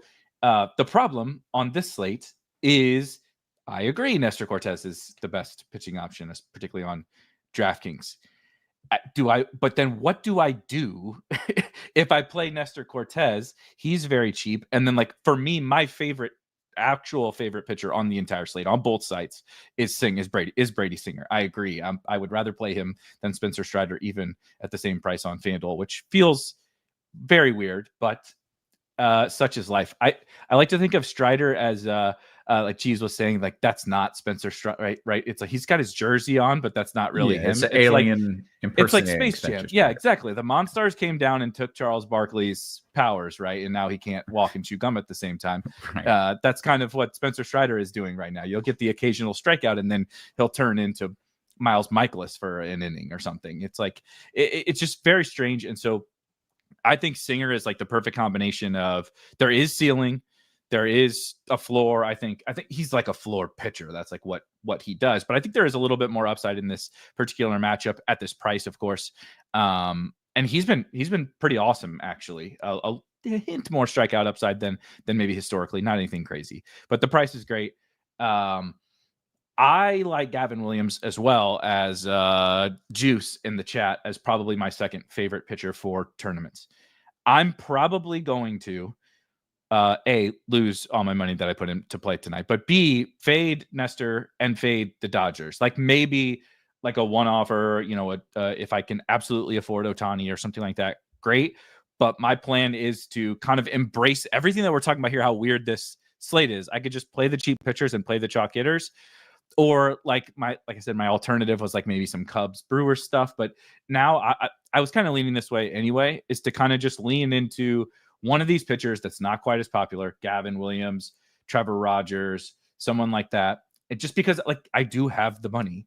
And so if I'm going to fade kind of a chalk cheap pitcher and then fade some chalk expensive hitters, I can kind of just do whatever I want, and we'll get to the stacks. But I'm definitely playing Brady Singer, and then as of right now, it's probably going to be Gavin Williams. I do like Trevor Rogers as well. Trevor Rogers was the original Jeffrey Springs, I'll tell you. So this is very tempting on a slate like this to fall into what will assuredly be about 7 points once I play him tonight. But I think you can do just about anything at pitcher. But I think you can't like think about it as like, oh, I'm just going to pick my pitchers and then figure it out, because no matter what you do at pitcher, if you spend up, probably great, you'll be okay in tournaments. But like, do you really want to spend all the way up? What are you getting for spending up? And then if you pay down, you have all this money. Like, okay, so are you just going to play all the 40% owned Dodgers with your 70% owned pitcher? Like, how are you actually going to win a tournament with that? I think it's a very tricky way to kind of balance ownership with the best plays and salary and all that. Yeah. I find it interesting that you're not trying to get off of the chalky pitcher or the chalky bats. You're getting off of both of them. Do you think that's necessary, or can you just? I think either. It's just what happens. It's not like I'm seeking out, right? A lot of the times, it's a great question, because a lot of the times you're like, okay, I really want to play these chalky bats, so I'm going to fade the chalk pitcher, or vice versa, right? I really want to play the chalk pitchers, so I'm going to find some under-owned bats. On this one, it's like if you fade the chalk pitchers are directly correlated with, because it's the Dodgers are really expensive, so people are playing the really cheap pitchers to get the Dodgers. So if you do the opposite, you're automatically going to be right. You're going to be low owned on both sides. Okay. Very good. Good notes. I can't tell if Steve is trolling or if he's serious, but he says, why does no one want to play Waka? He's a free square. I mean, he's a free square to get 14 points for 8,200. Like, if that's what you want, go get it. It's he's totally fine. Yeah. It's just free square implies that he's really great. Like, he has a good floor. I don't if that's what you want, that's fine.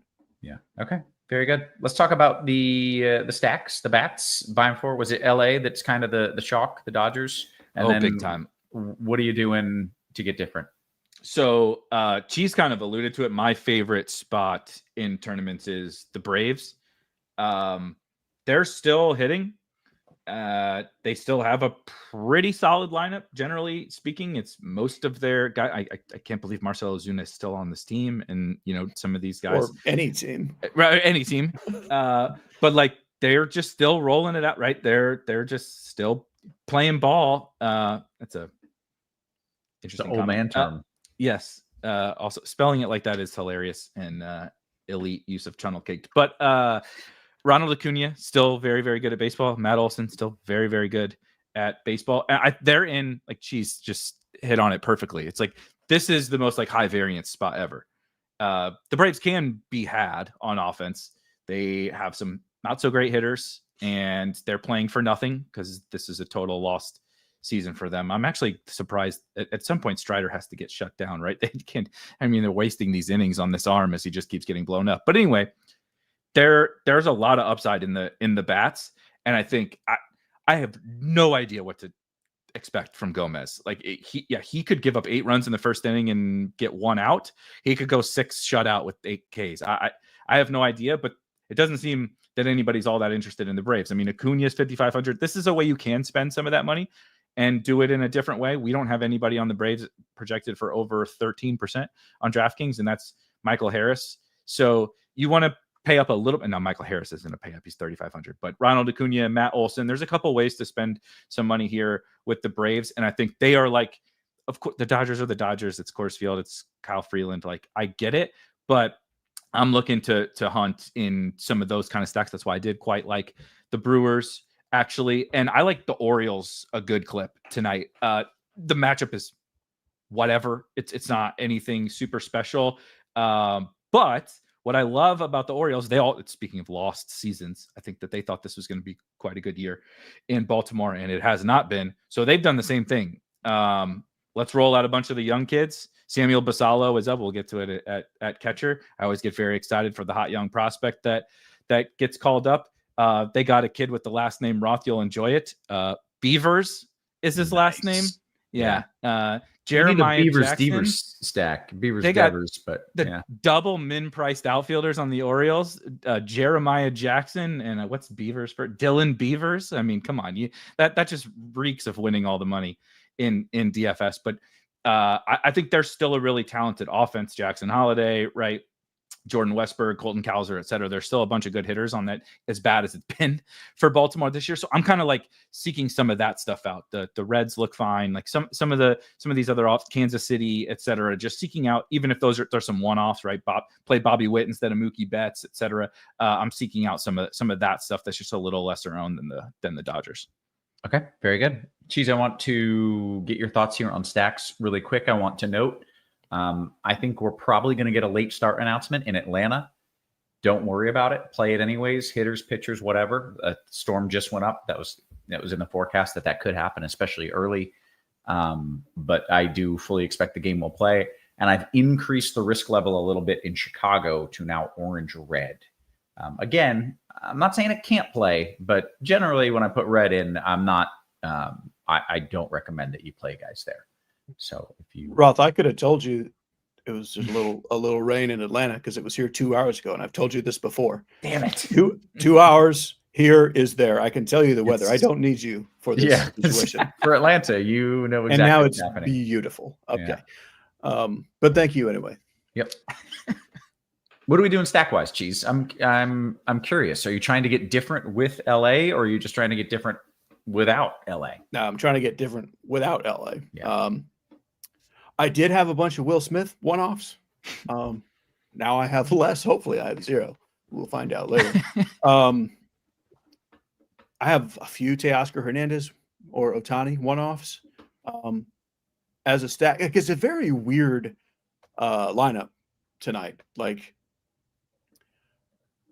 Alex Call, Miguel Rojas, Buddy Kennedy, Dalton Rushing. Yeah, that's what I got to stack. And then the expensive guys, like in theory, Kyle Freeland is probably the best the Rockies can do against this team. Like I just don't love the Dodgers.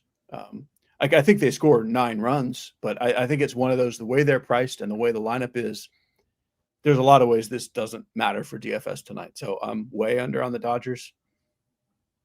My favorite team is the Reds, followed by the Royals. And like I said, at pitcher, I have a lot of Gomez and a lot of Braves. That's very boom bust. And the boom could be like Erik said, like 8 runs in the first inning and then a terrible bullpen trying to piecemeal it together. Like this could be the 20-run spot. So Reds, Royals, Braves are my 3 favorites. I'm also good with the Orioles with all these cheap little children they have. And it's a lot of talent. Like these aren't just nobodies. This isn't Buddy Kennedy and Miguel Rojas. These are actual baseball players. And then I also like Arizona for that's another just boomer bust spot. They're facing Gavin Williams, who's sometimes absolutely amazing and sometimes cannot throw a strike. So like that. Okay, very good. Geez, let's go around the horn. We will start at the old catcher spot. What do we like in there? Did you work it out such that Erik gets the positions the way he likes them? Have we thought, are we doing okay? It, and do you want to do catcher, Erik, or do you want me to do catcher? I never remember. You would think after however many shows I'd have this mapped out, but we're almost to football season and I still don't know what it is, but you can go ahead and take catcher. All right. So you can talk about your $6,000 Will Smith pinch hit home run that you're going to The problem with the Will Smith thing is like, we don't like, if Cal Raleigh was on the slate, we could have just direct pivoted, and we don't have that. I don't think you can play William Contreras now. I don't think I didn't like him anyway. Yep. It's Hunter Goodman is a pretty deep MME play, so you really can't spend money at catcher now. I like Baldwin a lot in stacks, but really, and then Sal Perez was scratched. He would have been the other great play. So we're kind of down to nothing.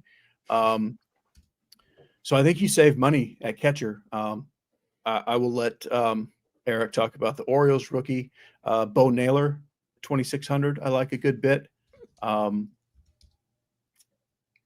That's kind of it outside of stacks. Del Castillo, maybe.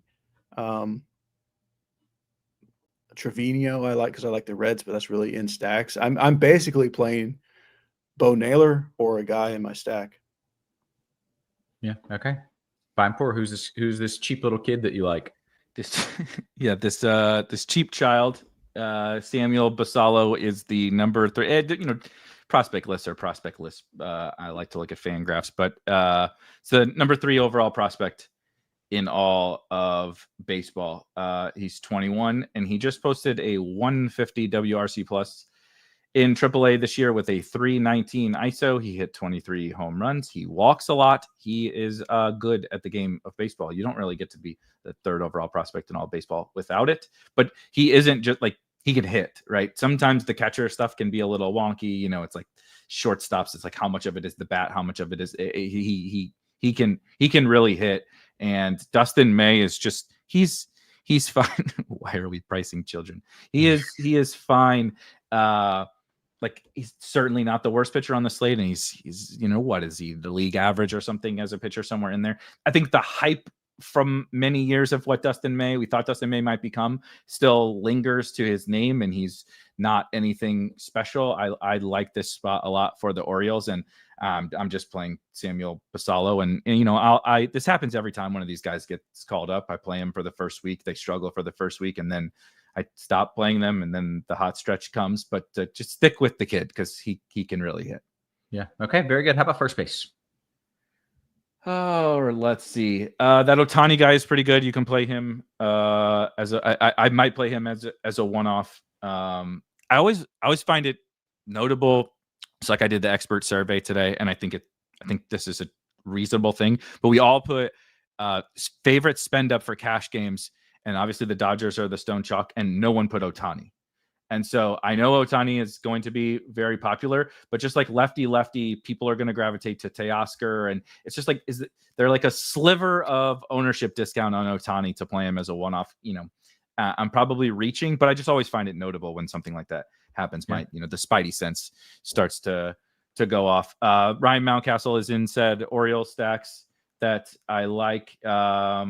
And Matt Olson is my favorite tournament first baseman. My other first baseman was Andrew Vaughn, who I am moving out of the player pool since he is in the Brewers Cubs game. Okay, very good. Cheese, first base. Yeah, Ohtani for like $7,000 on DraftKings, and he's not a first baseman on FanDuel, but like we very rarely, if ever, get a $5,000 player on FanDuel. Like he has to do a lot, and he probably will. Like I'm good with him. I like Matt Olson as well, but I'm having a hard time playing Braves on their own. Like I just feel like this guy's either gonna walk everybody or he's gonna just be brilliant and shut them down. So I'm playing a little more of Vinny Pasquantino. I guess I probably won't play Michael Busch now. I like Spencer Steer. I'm fine with Mountcastle. I'm fine with Rowdy Tellez as a cheap dart. There's really not a lot there. There's not a lot at any position. It's a very weird slate, which gives me time to just say real quick, maybe Basallo will be what Matt Wieters was supposed to be. Orioles' best catching prospects, best players going to be of all time, don't always work out. Boy, Matt Wieters. But anyhow, second base. Kevin, we're moving on. I heard second base was just truly terrible, and it usually is, but someone in the chat was like, it is especially bad today. Do you find that to be accurate? It's not any worse than any other day for second All base. right. Like it's always bad. And wait, wasn't Andy Rutschman supposed to be the best Orioles catcher prospect in human history? Adley Rutschman was no Matt Wieters. Like Matt Wieters, they called him Joe Mauer with power after Joe Mauer won the MVP. He was supposed to be essentially the best hitter of all time for a catcher. Yikes. And I've never heard of it. Okay. He was okay for a while, but it never panned out. I do like Ketel Marte.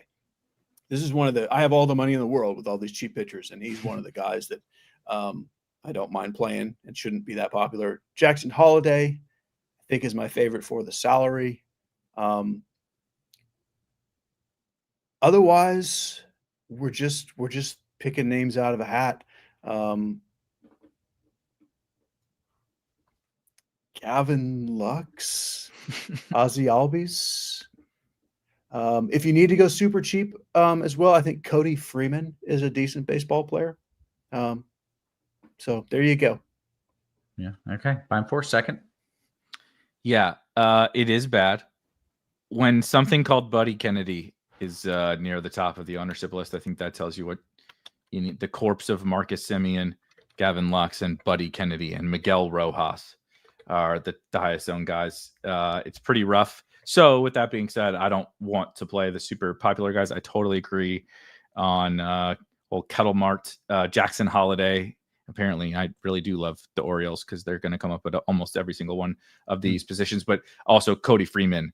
But again, Cody Freeman is like this weird thing where like I like a bunch of these cheap hitters, but I don't really want to spend up it. I don't want to spend up for the Dodgers, right? You just keep running into this problem. You're like, well, the best play might be this 2,200 guy, but then all he does is get you the Dodgers. And, like, what do you do with that? So I think that's why, like, Jackson Holiday fits. He's a little bit more expensive, and Ketel Marte just is probably the best raw points play overall. He's just not someone you would normally click at this price in this spot, but it's like she's mentioned, it's a goofy slate.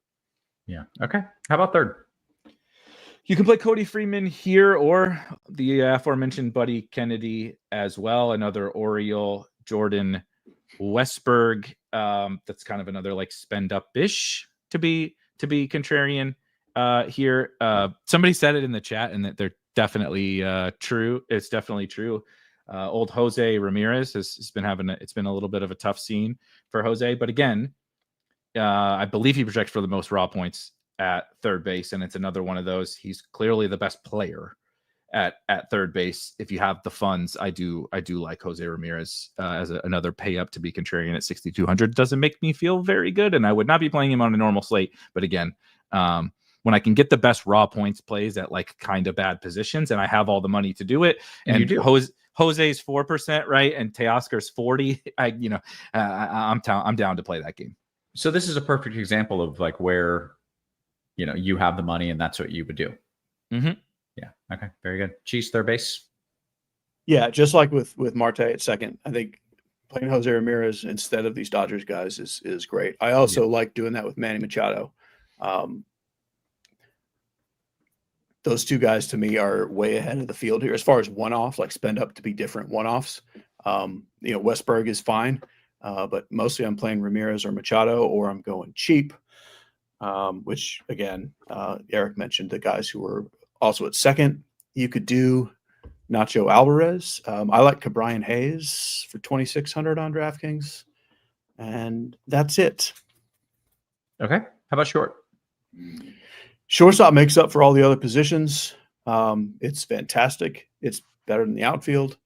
I do not like Mookie Betts. I hope I have zero. I probably have one in a Dodger stack somewhere, but I hope that I don't, because like Bobby Witt and Ellie De La Cruz, I will take every time over Mookie Betts in any ballpark.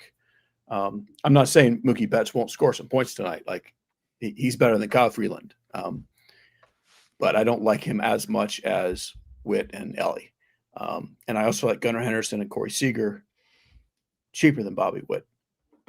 Yeah. That's just a glorious, fantastic group of shortstops. So to me, this is not the place you go cheap. For me, it's Ellie 1, Witt 2,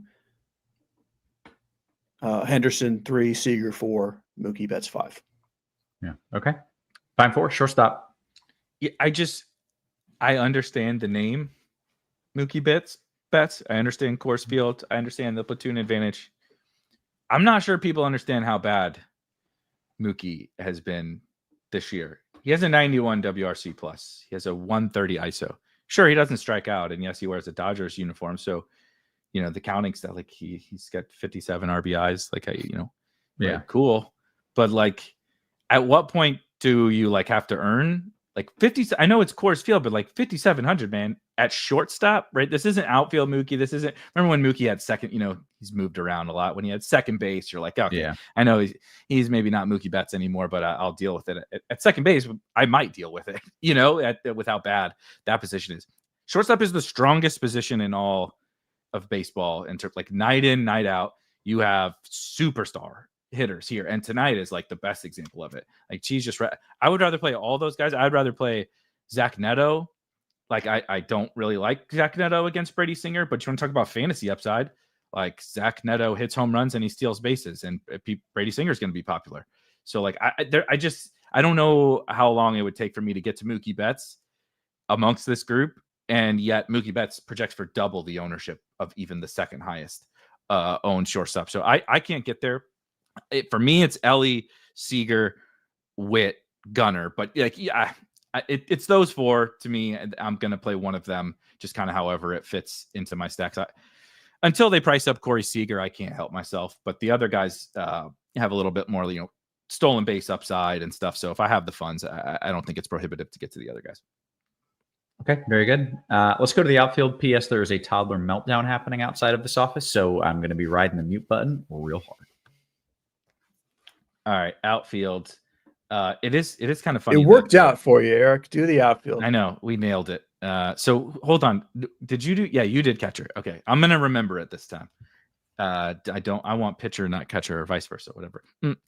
Freezing. This is where my guy Beavers is. Ethel Beavers' son is in the outfield. Dylan Beavers and Jeremiah Jackson. Yes, we're Shohei Ohtani, Teoscar Hernandez, etc. in the outfield. We're starting out with the $2,000 Orioles young fellas, but I do straight up like Dylan Beavers. I think he's a pretty good hitter, and he's my preference amongst the cheap Orioles guys. Of course, you can play Ohtani.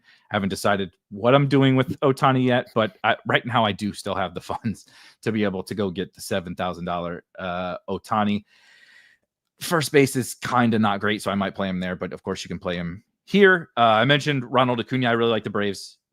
Obviously, in tournaments, Ronald Acuna, Michael Harris is at a really, really nice price, 3,500. He's been, anytime Michael Harris starts to heat up, air quotes, heat up, I try to temper my expectations because this has been a thing for multiple years of a one good Michael Harris stretch, always seemingly at the end of the year, and then we think he's good, and then he sucks all year. But I do still like Michael Harris. And then just one other guy, if you're not playing Nestor and you need a one-off in this range, Helio Ramos, I think, is an interesting, just kind of like total leverage play. You're not playing.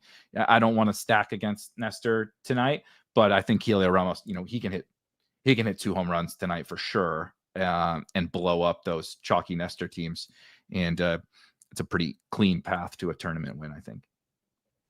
Very good. Cheese, outfield.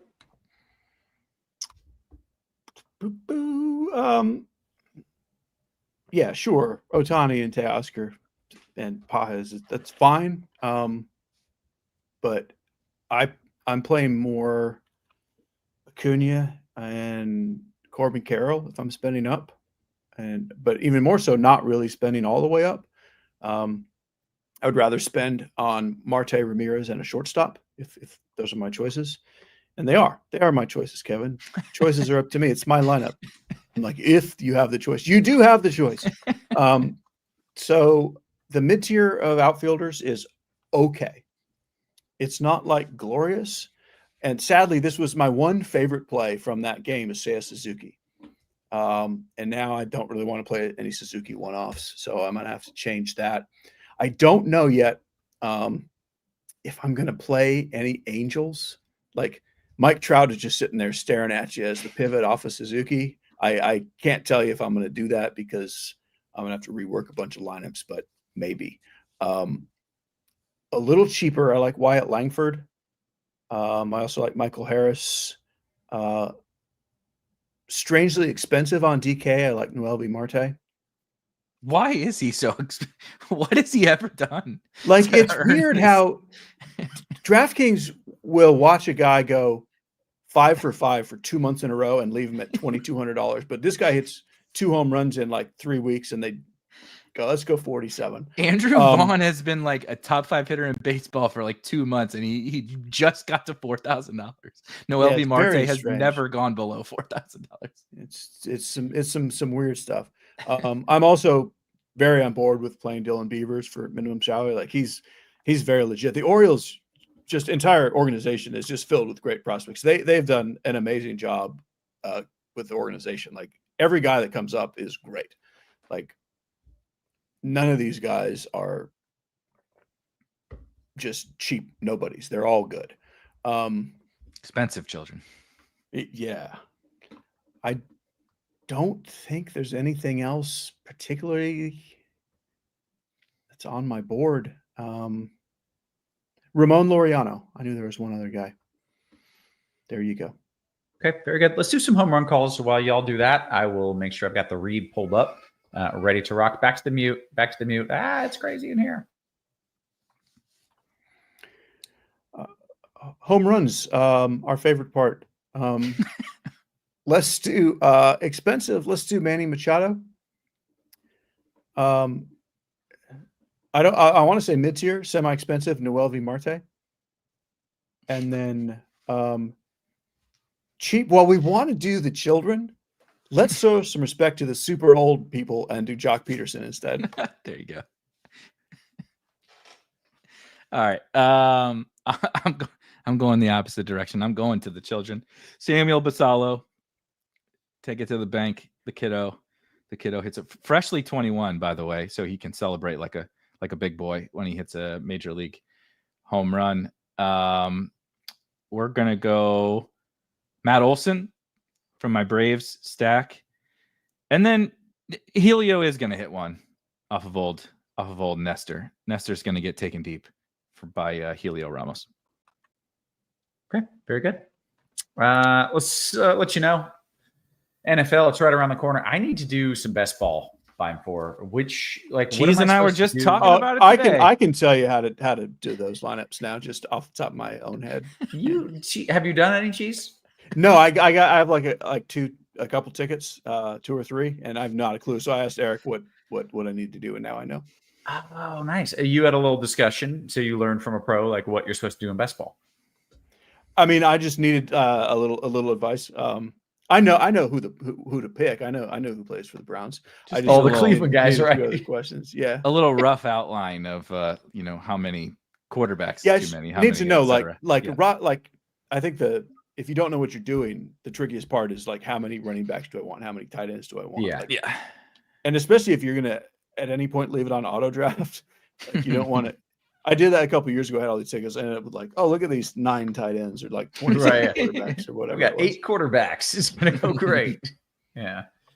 I need to make that happen. If you're thinking about your season long, or if you're thinking about maybe some best ball content, I want to let you know Fantasy Labs is your home for season long fantasy football and best ball. Get access to rankings, projections, articles, and more from award-winning experts Sean Corner and Chris Raybon. Fantasy Labs has an app. That's important because it lets you do real-time rankings, draft cheat sheets, and lineup advice on the go. And you can sign up with code RG15 for $15 off. So make sure you are doing that. Let's see. Let's answer some questions. Oh, did we do home? Yeah, we did home run calls. Let's answer some questions here. Pulling up the RG Discord. DKGPP Cheese, Steer or Hayes?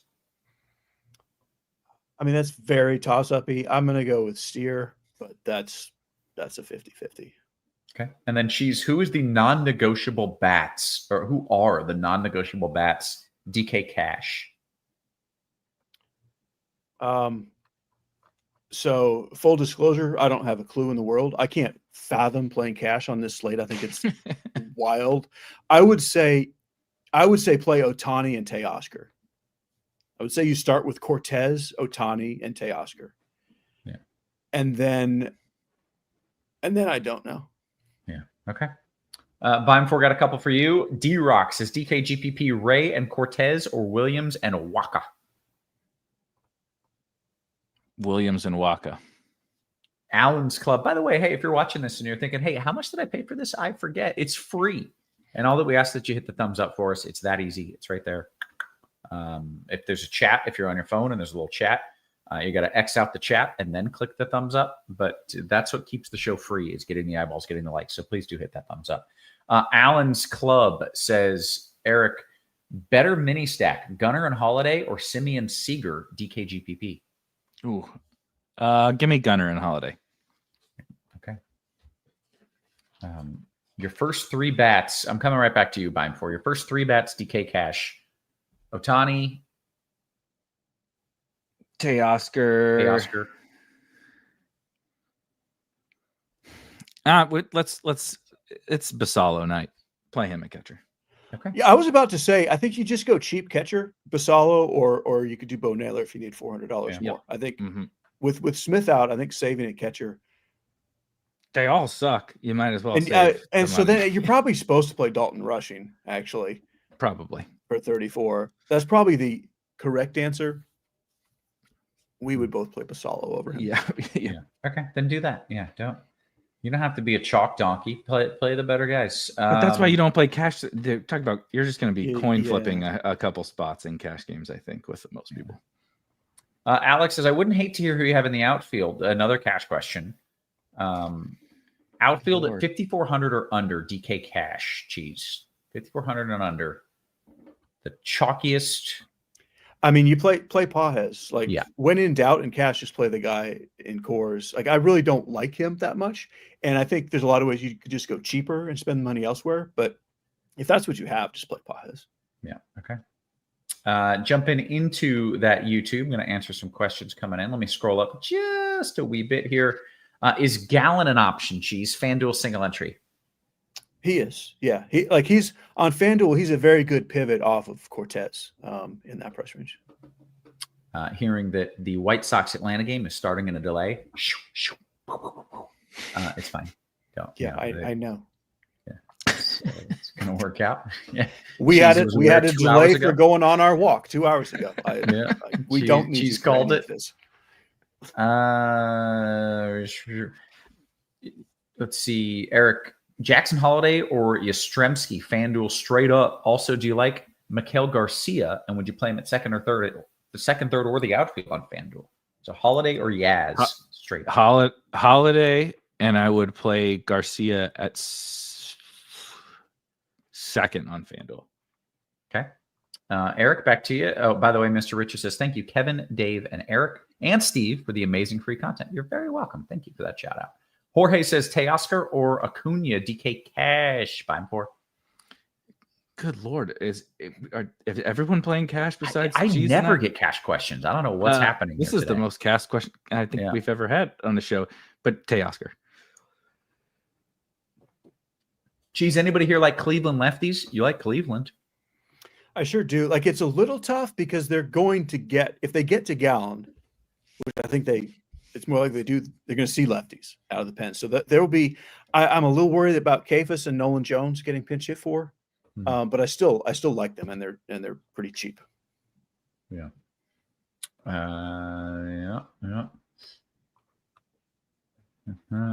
Cheese, O-Stack or Brave Stack from Coach. What up, Coach? I do like them both. I mean, I think the Braves have the highest best case scenario ceiling on the slate. True story. My high school basketball coach, this was like 10 years ago, got into DFS, and not even knowing that I was doing this, was in our chat one day, and it was like Coach Citro, and I was like, "Yes." I was like, "Are you my coach?" He was like, "Yeah, good to see you, bud. Hi, you still hooping?" Anyways, this is probably Is that what he sounds like? Is that what he sounds like, or is that just the voice you use for coaches? No, you know how like you always make fun of your coach and you have the voice for your coach, like the whole team does. That was, if you're watching, Coach, we love you, but yeah, guys, what do you think? Are we gonna do it? It's like for like Coach K or whatever. We can beat looks these like guys. Yeah. Can I just better than us? It's like, well, they have like 3 D1 prospects. Yes, they are much better than us. Dude, same story, just super quick, Roth. When I started, Spike Week did the best ball stuff, right? I'm drafting 1 million teams. Guy wins the Millie Maker on DraftKings, the best ball version of the Millie Maker a few years ago. Yeah. And come to find, it was a kid I grew up with, played high school football with, like I've known him for 30 years, whatever. Was he using Spike Week? I had no idea. Yeah, I had no idea he was playing best ball. I had no idea he was doing any of this. He wins the Millie Maker. That's amazing. And I'm just like, wait, I know that guy. Wait, I do content for this. It should have been me. Yeah, exactly. It should have been me. Let's see. Rank these stacks. Cheese. D-backs, Reds. Oh, come on. What? He can't rank. Give me your 2 favorites, Cheese. D-backs, Reds, Red Sox, O's, Royals, Rangers. Reds, Royals. Imagine ranking all of those. You gave us 7 things to rank. Come on now. Eric, Carroll or Acuna, one off. We did hit the lock. We're going to clear out of here momentarily. Acuna for me. Mab says, Roth, any interest in coaching your kids' basketball team? My kids are really unathletic. Oh no. They're 2 girls. Like, it is what it is. So they can't run. They can't dribble. It's not going to happen. Head to the golf course, brother. You better. Yeah, I don't know. We need something. Chess club. Hey, you know what? We did the things that we came here to do. I think we're going to clear on out. So for Cheese and for Beimfohr. Oh, hang on. Somebody tagged me. Someone tagged me. All right, Cheese. At this point in the year, when you're researching to see how bad a bullpen is on FanGraphs, are you combining last year's numbers or are you just sticking with this year? Come here, baby girl. You okay? I'm sticking with this year, and be sure to click the active roster box at the top of the page. Otherwise, it's useless. Yeah. All right. All right. With that note, we are now going to clear on out. We've had a rough night, some of us here. So for Beimfohr, for Cheese, cheering for you. For our wonderful production crew, always working hard behind the scenes, guys. We appreciate you. We love you, and we will catch you tomorrow. You have been